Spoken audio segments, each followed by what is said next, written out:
ಸಾಹಿತ್ಯ ಸಮಾಜ ಬರೋದು ಇಂತಹ ಹಳ್ಳಿ ಗ್ರಾಮ ಮತ್ತು ನಮ್ಮ ಭಾರತೀಯ ತತ್ವಾದರ್ಶ ಸನಾತನ ಧರ್ಮದ ಮೂಲ ಸಿಂಧಕರಿಕ ಒಂದು ಹುಟ್ಟಿನಿಂದ ಹಿಡಿದು ಇವತ್ತಿನವರೆಗೂ 21ನೇ ಶತಮಾನದವರೆಗೂ ಈ ತರ ಒಂದು ತತ್ವಾದರ್ಶಗಳು ಉಳಿದಿರೋದು ಇಂತಹ ಒಂದೊಂದೊಂದೊಂದೊಂದು ಪುಟ್ಟ ಗ್ರಾಮದಲ್ಲಿ. ಕಾಲ ಕೆಟ್ಟಬಿಟ್ಟಿದೆ ಹೆಂಗ್ರಿ ಕೆಡ್ಲಿಕ್ಕೆ ಸಾಧ್ಯ?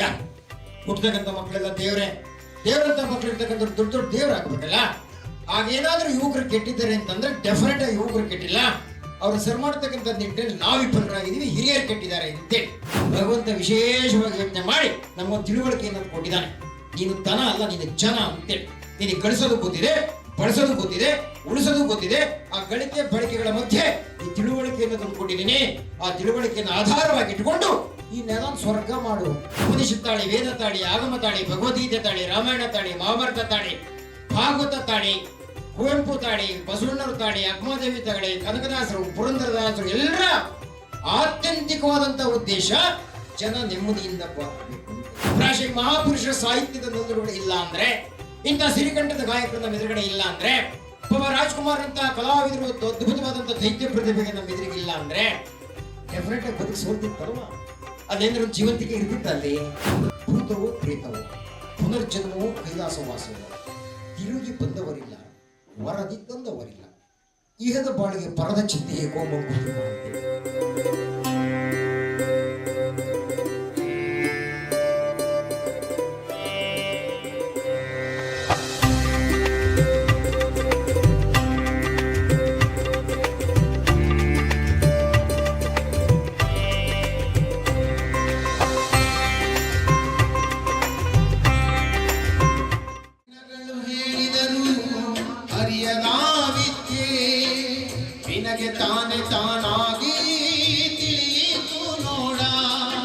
ಪ್ರಮುಖ ವಿಷಯ ದಾಸ ಸಾಹಿತ್ಯ ಹಾಗೂ ವಚನ ಸಾಹಿತ್ಯ ಸಾಮ್ಯತೆ ಬಗೆಗಿನ ವಿಚಾರಗೋಷ್ಠಿ.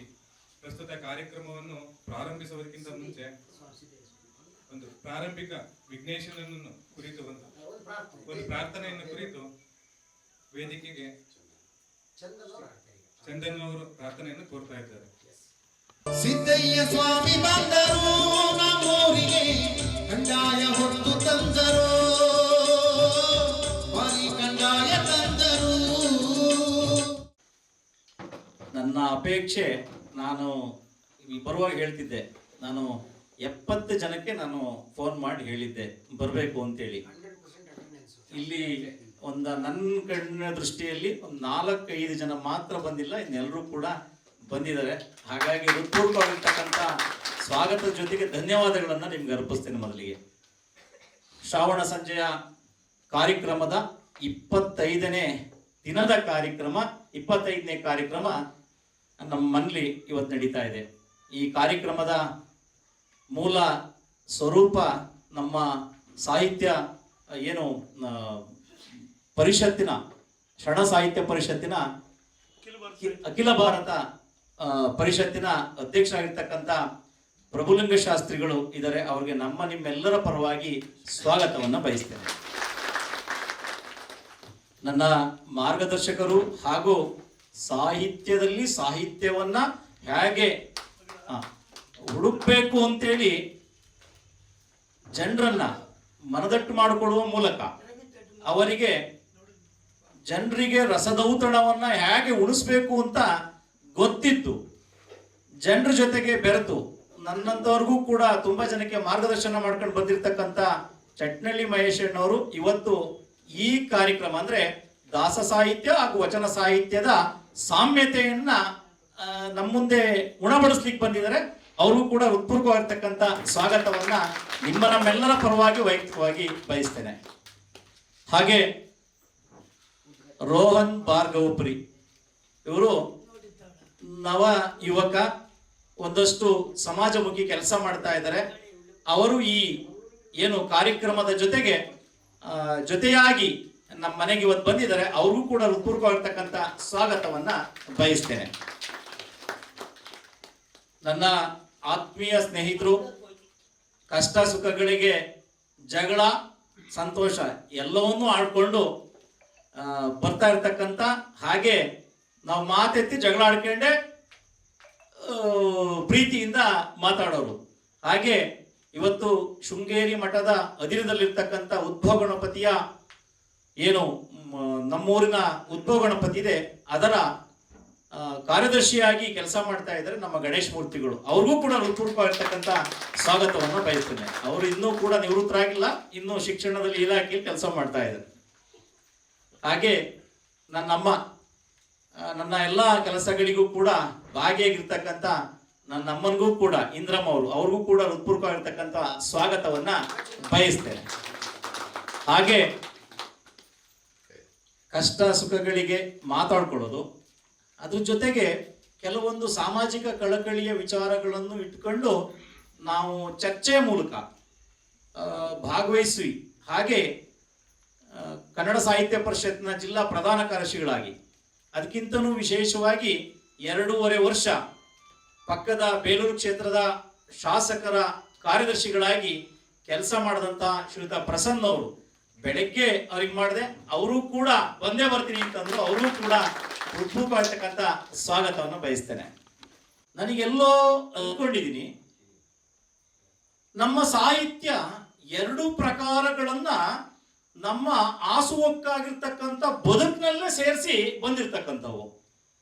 ಈ ನೆಲ ನಾನು ಯಾವಾಗ್ಲೂ ಹೇಳ್ತಾ ಇರ್ತೀನಿ, ಅತ್ರಾಪಿ ಭಾರತಂ ಶ್ರೇಷ್ಠಂ ಜಂಬೂದೀಪೆ ಮಹಾಮುನೆ ಯಥೋ ಹಿ ಕರ್ಮಭೂರೇಶ ಹೇತೋನ್ಯ ಭೋಗಭೂಮಯ ಅಂತಾರೆ. ಅಂದ್ರೆ ಸರ್ವಶ್ರೇಷ್ಠವಾಗಿರ್ತಕ್ಕಂಥ ಭೂಮಿ ಅಂತ ಯಾವ್ದಾದ್ರು ಇದ್ರೆ ಅದು ಭರತ ಭೂಮಿ, ಭಾರತದ ಭೂಮಿ, ಹಿಂದೂ ಸಮಾಜದ ಈ ಭೂಮಿ. ಈ ಕಲ್ಪನೆಗೆ ಯಾವಾಗ ಹುಡ್ತು ಅನ್ನೋದೇ ಗೊತ್ತಿಲ್ಲ.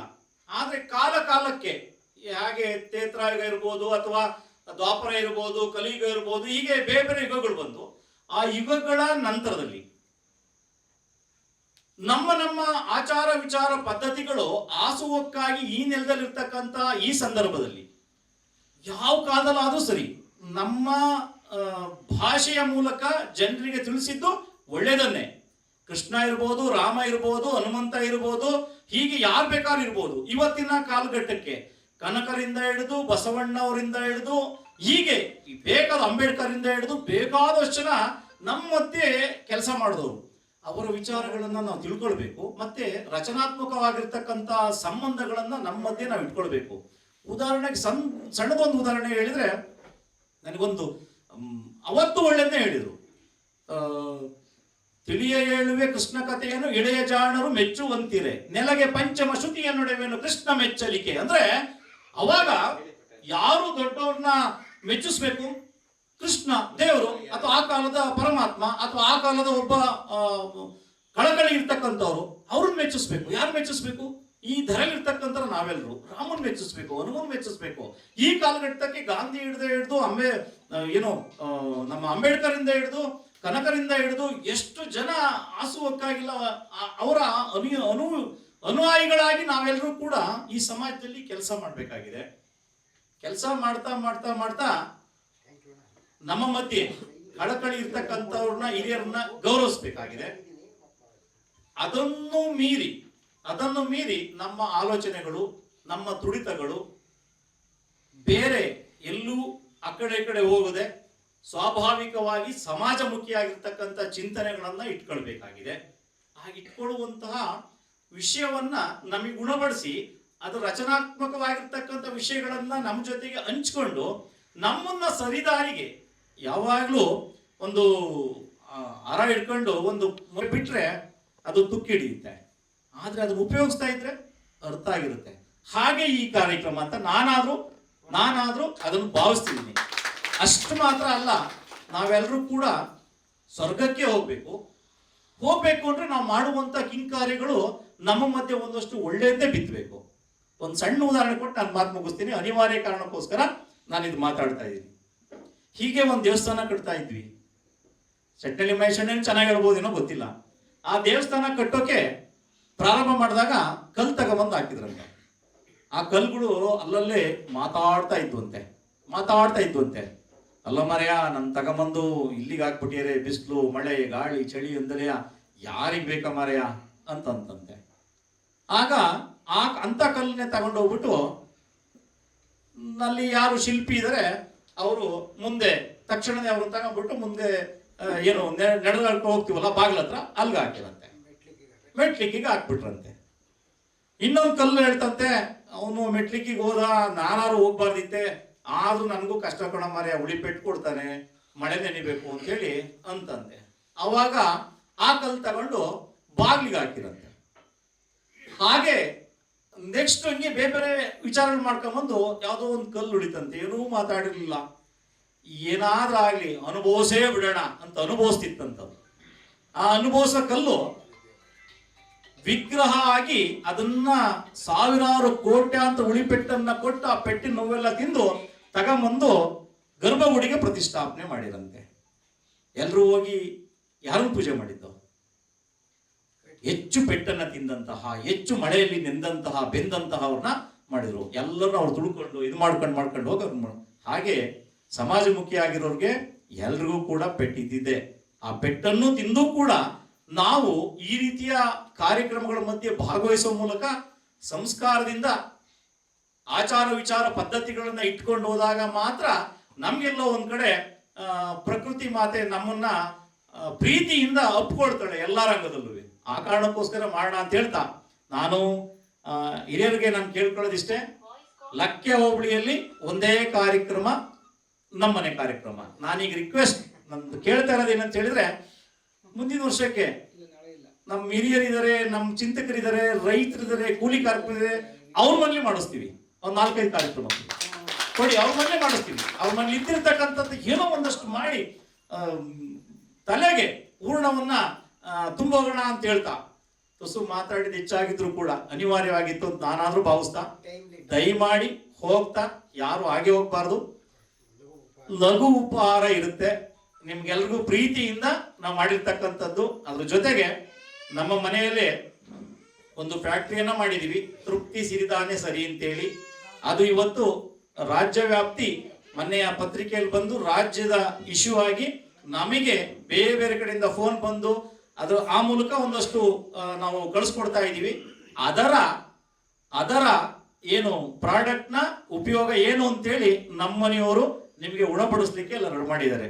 ವಿಶೇಷವಾಗಿ ಎಡದಿಯಿಂದ ಅವ್ರು ಪ್ರಯತ್ನ ಹಾಕಿ ಬೇರೆ ಬೇರೆ ಎಲ್ಲ ಮಾಡಬೇಕು ಅಂತ, ಇದಿಷ್ಟೆಲ್ಲ ಆಗ್ಲಿಕ್ಕೆ ಪ್ರಾಮಾಣಿಕವಾಗಿರ್ತಕ್ಕಂಥ ಪ್ರಯತ್ನ ನನ್ನ ಜೊತೆಗೆ ಅವರು ಇನ್ನೂ ಹೆಚ್ಚು ಮಾಡಿದ್ದಾರೆ ಅಂತ ನನ್ನ ಶ್ರೀಮತಿಯವರು ಲತಾ ಅವರು, ಅವರನ್ನು ಕೂಡ ನೆನಪು ಮಾಡ್ಕೊಳ್ತಾ ಈ ಕಾರ್ಯಕ್ರಮದಲ್ಲಿ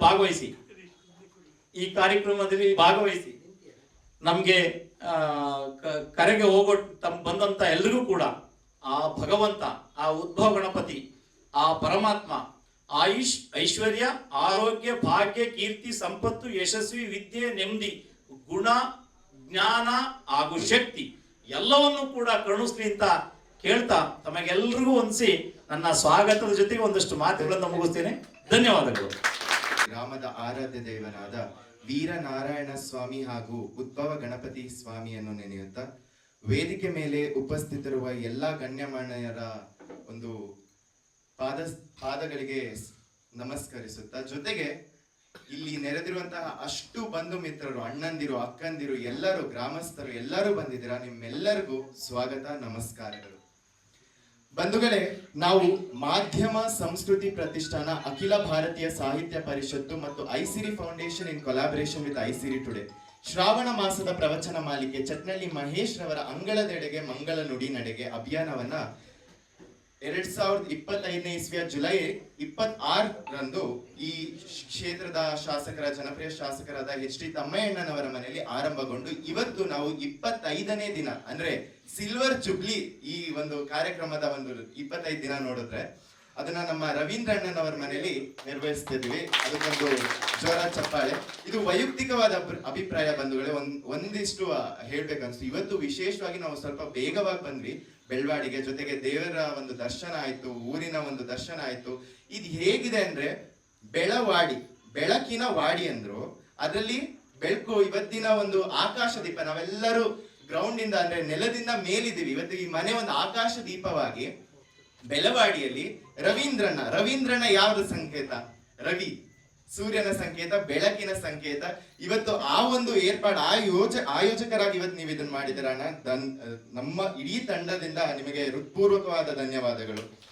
ನೀವು 3 ಪದಗಳನ್ನ ನೋಡ್ಬೋದು: ಸಂಸ್ಕೃತಿ, ಸಾಹಿತ್ಯ ಮತ್ತು ಐಸಿರಿ ಫೌಂಡೇಶನ್ ಐಸಿರಿ ಟುಡೇ ಸಾಮಾಜಿಕವಾದ ವಿಚಾರದ ಮೇಲೆ ಒಂದಿಷ್ಟು ಸಣ್ಣ ಪುಟ್ಟ impacting grass root level ambition, ಭರವಸೆ ಮತ್ತು ಸುಧಾರಣೆ ಅನ್ನೋ ಒಂದು ಕಾನ್ಸೆಪ್ಟ್ ಮೇಲೆ, ಸಾಮಾಜಿಕ ವಿಷಯದ ಮೇಲೆ ಕೆಲಸ ಮಾಡ್ತಾ ಇದೆ. ಸೊ ಸಂಸ್ಕೃತಿ, ಸಾಹಿತ್ಯ, ಸಮಾಜ ಬರೋದು ಇಂತಹ ಹಳ್ಳಿ, ಗ್ರಾಮ ಮತ್ತು ನಮ್ಮ ಭಾರತೀಯ ತತ್ವಾದರ್ಶ, ಸನಾತನ ಧರ್ಮದ ಮೂಲ ಸಿಂಧು ನಾಗರಿಕ ಶಕ್ತಿ, ನಾಗರಿಕ ಒಂದು ಹುಟ್ಟಿನಿಂದ ಹಿಡಿದು ಇವತ್ತಿನವರೆಗೂ 21ನೇ ಶತಮಾನದವರೆಗೂ ಈ ತರ ಒಂದು ತತ್ವಾದರ್ಶಗಳು ಉಳಿದಿರೋದು ಇಂತಹ ಒಂದೊಂದೊಂದೊಂದೊಂದು ಪುಟ್ಟ ಗ್ರಾಮದಲ್ಲಿ. ಅದಕ್ಕೆ ನಮ್ದನ್ನ ವಿಲೇಜ್ ಸೆಂಟ್ರಿಕ್ ಕಂಟ್ರಿ ಅಂತೀವಿ, ಅಂದ್ರೆ ಗ್ರಾಮೀಣ ಕೇಂದ್ರಿತವಾದ ದೇಶ. ಹಾಗಾಗಿ ಇಲ್ಲಿ ನಮ್ದೇ ಆದೊಂದು ಆಚರಣೆ ಇದೆ, ನಮ್ದೇ ಆದ ಒಂದು ತತ್ವ ಇದೆ, ನಮ್ದೇ ಆದ ಒಂದು ವಿಷಯಗಳಿವೆ, ವಿಚಾರಗಳಿವೆ. ಆ ವಿಚಾರಧಾರೆಗಳನ್ನ ಹಿರಿಯರು ಮತ್ತು ಮಾರ್ಗದರ್ಶಕರಿಂದ ನಾವು ಪಡಿಬೇಕು. ಯಾಕೆ ಅಂತ ಕೇಳ್ತೀನಿ. ನಾವು ಈಗ ಒಂದು ದೇವಸ್ಥಾನಕ್ಕೆ ಹೋಗಿ ಬಂದ್ವಿ, ಎಷ್ಟೋ ಬಾರಿ ಅಲ್ಲಿ ಇದ್ದ ಹೇಳ್ತಾ ಇದ್ರು, ಸರ್ ಈಗ ದೇವಸ್ಥಾನ ಹಿಂಗಿದೆ, ಮುಂಚೆ ಹಿಂಗಿರ್ಲಿಲ್ಲ, ಜನರಿಗೆ ಅರಿವಿರ್ಲಿಲ್ಲ, ಈ ದೇವಸ್ಥಾನದ ಒಂದು ಮಹಿಮೆ ಗೊತ್ತಿರ್ಲಿಲ್ಲ ಅಂತ. ಅಲ್ಲಿ ಆ ಒಂದು ದೇವಸ್ಥಾನದ ಕಟ್ಟೆ ಒಂದು ಹಳ್ಳಿಯ ಕೇಂದ್ರ, ಅಲ್ಲಿ ಒಂದು ಕೇಂದ್ರ ಆದಾಗ ಅಲ್ಲಿ ಒಂದು ಹಿರಿಯರು ಬರ್ತಾರೆ, ಕಿರಿಯರು ಬರ್ತಾರೆ, ಒಂದು ಚರ್ಚೆ ಆಗುತ್ತೆ, ನಮ್ಮ ಇತಿಹಾಸಕ್ಕೆ ನಾವು ಹಿಂದೆ ಹೋಗ್ತೀವಿ, ಸಂಸ್ಕೃತಿಯ ವಿಚಾರಗಳು ತಗೊಂತೀವಿ. ಈ ತರ ಒಂದು ಶ್ರಾವಣ ಸಂಜೆ ಬಂದ್ರೆ ಅಲ್ಲೊಂದು ಹಿರಿಯರಿಂದ, ನೋಡಪ್ಪ ನಮ್ಮೂರಲ್ಲಿ ಹಿಂಗ್ ಮಾಡ್ತಾ ಇದ್ವಿ, ನಮ್ಮ ಅಜ್ಜಿ ಹಿಂಗಿದ್ರು, ನಾವ್ ಹಿಂಗ್ ಮಾಡ್ತಾ ಇದ್ವಿ. ಅದ್ರ ಪ್ರತಿ ಹಿಂದೆ ಒಂದೊಂದು ಕತೆ, ಒಂದು ಸಾಹಿತ್ಯಾತ್ಮಕವಾದ ವಿಚಾರಗಳು ಜೊತೆಗೆ ಸಮಾಜಾತ್ಮಕವಾದ ವಿಚಾರಗಳು ತಿಳ್ತಾ ಅಲ್ಲಿ ಇವ್ರು ನಮ್ಮ ಅಣ್ಣ, ಇವ್ರು ನಮ್ಮ ಅತ್ತಿಗೆ, ಇವ್ರು ನಮ್ಮ ಅಪ್ಪ ಅಮ್ಮ ಅಜ್ಜಿ, ಎಲ್ಲಾ ಒಂದು ಸಂಬಂಧಗಳು ಯಾವುದು ಈ ಭಾರತದಲ್ಲಿ ಈಗ ಡೈಲ್ಯೂಟ್ ಆಗ್ತಾ ಬರ್ತಾ ಇದೆ, ಅಂದ್ರೆ ಕಮ್ಮಿ ಆಗ್ತಾ ಬರ್ತಾ ಇದೆ. ಯಾಕೆಂದ್ರೆ ಅವಿಭಕ್ತ ಕುಟುಂಬಗಳು ಎಷ್ಟೋ ಕಮ್ಮಿ ಇದೆ ಈಗ ಆಗ್ತಾ ಇರೋದು ನೋಡಿದ್ರೆ. ಎಲ್ಲರೂ ಇಲ್ಲಿಂದ ಕೆಲಸಕ್ಕೆ ವಲಸೆ ಹೋಗ್ತೀವಿ ಬೇರೆಯವ್ರಿಗೆ, ಅಲ್ಲಿ ಒಂದು ಫ್ಲಾಟ್, ಅಲ್ಲೂ ಒಂದು. ಆ ತರ ಒಂದು ಸಮಯದಲ್ಲಿ ಇವತ್ತು ನಮಗೊಂದು ಶ್ರಾವಣ ಸಂಜೆ ಅನ್ಸಿರ್ಬೋದು, ಇವತ್ತು ನಮಗೊಂದು ಜನಸಮೂಹ ಅನ್ಸಿರ್ಬೋದು. 10 ವರ್ಷ 15 ವರ್ಷ ಏನು ನಾವೊಂದು ಮಾರ್ಗದರ್ಶನದಲ್ಲಿ ಚಟ್ನಳ್ಳಿ ಮಹೇಶ್ ಅಣ್ಣನಾಗಿರ್ಲಿ, ಅಮ್ಮನವರಾಗಿರ್ಲಿ, ಪ್ರಭುಲಿಂಗ ಶಾಸ್ತ್ರಿ ಅಣ್ಣನವರಾಗಿರ್ಲಿ, ಇಲ್ಲಿರೋ ಎಲ್ಲಾ ಗುರು ಹಿರಿಯರನ್ನು ನಾವು ಏನ್ ಇದನ್ನ ಮಾಡ್ತಾ ಇದೀವಲ್ಲ, ಇದೊಂದು ಸಾಂಸ್ಕೃತಿಕ ಸಾಮಾಜಿಕ ಇತಿಹಾಸ ಆಗುತ್ತೆ. ಅದನ್ನೆಲ್ಲ ನೀವು ಸಾಕ್ಷಿಸೋಕ್ ಬಂದಿದ್ದೀರಾ. ಅದಕ್ಕೆ ನಿಮಗೋಸ್ಕರ, ನಿಮ್ಮ ಸಮಯಕ್ಕೋಸ್ಕರ ನೀವು ಒಂದು ಚಪ್ಪಾಳೆ ಕೊಡ್ಕೊಳ್ಳೇಬೇಕು ಬಂದಿಲ್ಲ. ಕೊನೆಯದಾಗಿ ಗುರು ಹಿರಿಯರಿದ್ದಾರೆ, ನಾನು ಮುಗಿಸ್ತೀನಿ. ಇದು ಯಾವುದೇ ಒಂದು ಪಕ್ಷ, ಯಾವುದೇ ಒಂದು ಪಂಥ, ಯಾವುದೇ ಒಂದು ಧರ್ಮ, ಯಾವುದೇ ಒಂದು ಈ ತರ ಒಂದೊಂದು ಪ್ರದೇಶದ ಅಥವಾ ಒಂದು ವ್ಯಕ್ತಿಯ ಒಂದು ಸಿದ್ಧಾಂತದ ಆ ತರ ಇದ್ದರೆ ನೀವು ಅಲ್ಲಿ ಸಾಂಕೇತಿಕವಾಗಿ ನೋಡ್ಬೋದು. ಬಸವಣ್ಣನವರ ಕಾಯಕ ತತ್ವ, ಕನಕದಾಸರ ಒಂದು ಸಾಮಾಜಿಕ ಬದ್ಧತೆಯ ವಿಚಾರಗಳು, ಸ್ವಾಮಿ ವಿವೇಕಾನಂದರವರ ರಾಷ್ಟ್ರೀಯ ವಿಚಾರಗಳು, ಜೊತೆಗೆ ಕುವೆಂಪುರವರ ವಿಶ್ವ ಮಾನವತ್ವ, ಜೊತೆಗೆ ಅಂಬೇಡ್ಕರ್ ಅವರ ಒಂದು ಸಂವಿಧಾನವಾದ ಮೌಲ್ಯಗಳು, ಜೊತೆಗೆ ನಮ್ಮ ಕೇಂದ್ರ ಬಿಂದು, ನಮ್ಮ ಈ ಒಂದು ಅಭಿಯಾನದ ಕೇಂದ್ರ ಬಿಂದು, ಗ್ರಾಮೀಣ ತತ್ವಾದರ್ಶಗಳ ಒಂದು ಕೇಂದ್ರ ಬಿಂದು ಆದ ನಮ್ಮ ಚಟ್ನಳ್ಳಿ ಮಹೇಶಣ್ಣನವರ ಅನುಭವ ಸಾರಗಳನ್ನ ನಾವು ದಿನ ಒಂದೊಂದು ಮನೆ, ಒಂದೊಂದು ಮನ ಮತ್ತು ಒಂದೊಂದು ಕುಟುಂಬಕ್ಕೆ ತೆಕ್ಕೊಂಡು ಹೋಗುವಂತ ಒಂದು ಕಾರ್ಯಕ್ರಮಕ್ಕೆ ಕೈ ಇಟ್ಟು, ಇದು ನಮಗೆ ಈ ತರ ಒಂದು ಯಶಸ್ಸಾಗಿ 25 ದಿನ ಸಾಗುತ್ತೆ ಅಂತ ನಾವು ಯಾರು ಊಹಿಸಿರ್ಲಿಲ್ಲ. ಇಷ್ಟು ಯಶಸ್ವಿಯಾಗಿದೆ. ಅದಕ್ಕೆಲ್ಲ ನೀವು ಈ ಶ್ರಾವಣ ಸಂಜೆ ಇನ್ನಷ್ಟು ಅರ್ಥಪೂರ್ಣಗೊಳಿಸೋಕೆ ಬೆಳವಾಡಿಲಿ ಬೆಳಕುನ ನಮ್ಮ ರವೀಂದ್ರ ಅಣ್ಣನವ್ರ ಮನೆಯಲ್ಲಿ ಒಂದು ಆಚರಿಸೋಕೆ ನೀವೆಲ್ಲರೂ ಬಂದಿದ್ದೀರಾ. ಇದೊಂದು ಸಂದೇಶ ನಾನು ಹೇಳಲೇಬೇಕನ್ಸ್ತು. ಚಟ್ನಳ್ಳಿ ಮಹೇಶ್ ಅಣ್ಣನವರು ತುಂಬಾ ಕಮ್ಮಿ ಇಡು ಅಣ್ಣವ್ರು ಮಾತಾಡಿದ್ದಾರೆ ಅಂದ್ರು. 6 ಗುರು ಹಿರಿಯರ ಮಧ್ಯೆ ಕುತ್ಕೊಂಡು ಇದೊಂದು ಸಿಗೋದೇ ಒಂದು ಭಾಗ್ಯ, ಒಂದು ಮಾತಾಡೋಕೆ. ಹಾಗಾಗಿ ನಿಮ್ಮೆಲ್ಲರ ಆಶೀರ್ವಾದ ನಮ್ಮ ಈ ಅಭಿಯಾನಕ್ಕೆ, ಜೊತೆಗೆ ಈ ಸಂಜೆನ ಇನ್ನಷ್ಟು ಆಸ್ವಾದಕರವಾಗಿ ನೀವು ಅದನ್ನು ಅನುಭವಿಸಿ ಮನೆಗೆ ಹೋಗ್ತಾ ಒಂದು ಒಳ್ಳೆ ಗುನುಗು, ಒಂದು ಒಳ್ಳೆ ವಿಚಾರಧಾರೆಗೆ ಒಂದು ಜೊತೆಗೆ ಹೋಗ್ತೀರಾ ಅಂತ ಈ ಒಂದು ಕಾನ್ಸೆಪ್ಟ್ ನ ನಮ್ಮ ಬೆಳವಾಡಿಗೆ ತಂದಿದ್ದೀವಿ. ಇದು ಯಶಸ್ವಿ ಆಗ್ಲಿ ಅಂತ ನಾವು ಕೋರೋಣ. ಇದು ಒಂದು ಕಾನ್ಸೆಪ್ಟ್, ಇದು ಒಂದು ಪ್ರಾಸ್ತಾವಿಕ. ನೋಡಿ, ಇಷ್ಟೊತ್ತು ನನ್ನ ಮಾತನ್ನ ಕೇಳಿಸ್ಕೊಂಡಿದ್ದೀರಾ. ಈಗ ನನ್ನ ಮಾತಿಗೆ ಒಂದು ವಿರಾಮ ಕೊಡ್ತೀನಿ. ಎಲ್ಲರಿಗೂ ಧನ್ಯವಾದಗಳು. ಭೋಲೋ ಭಾರತ್ ಮಾತಾ ಕಿ, ಭೋಲೋ ಭಾರತ್ ಮಾತಾ ಕಿ, ಭೋಲೋ ಭಾರತ್ ಮಾತಾ ಕಿ.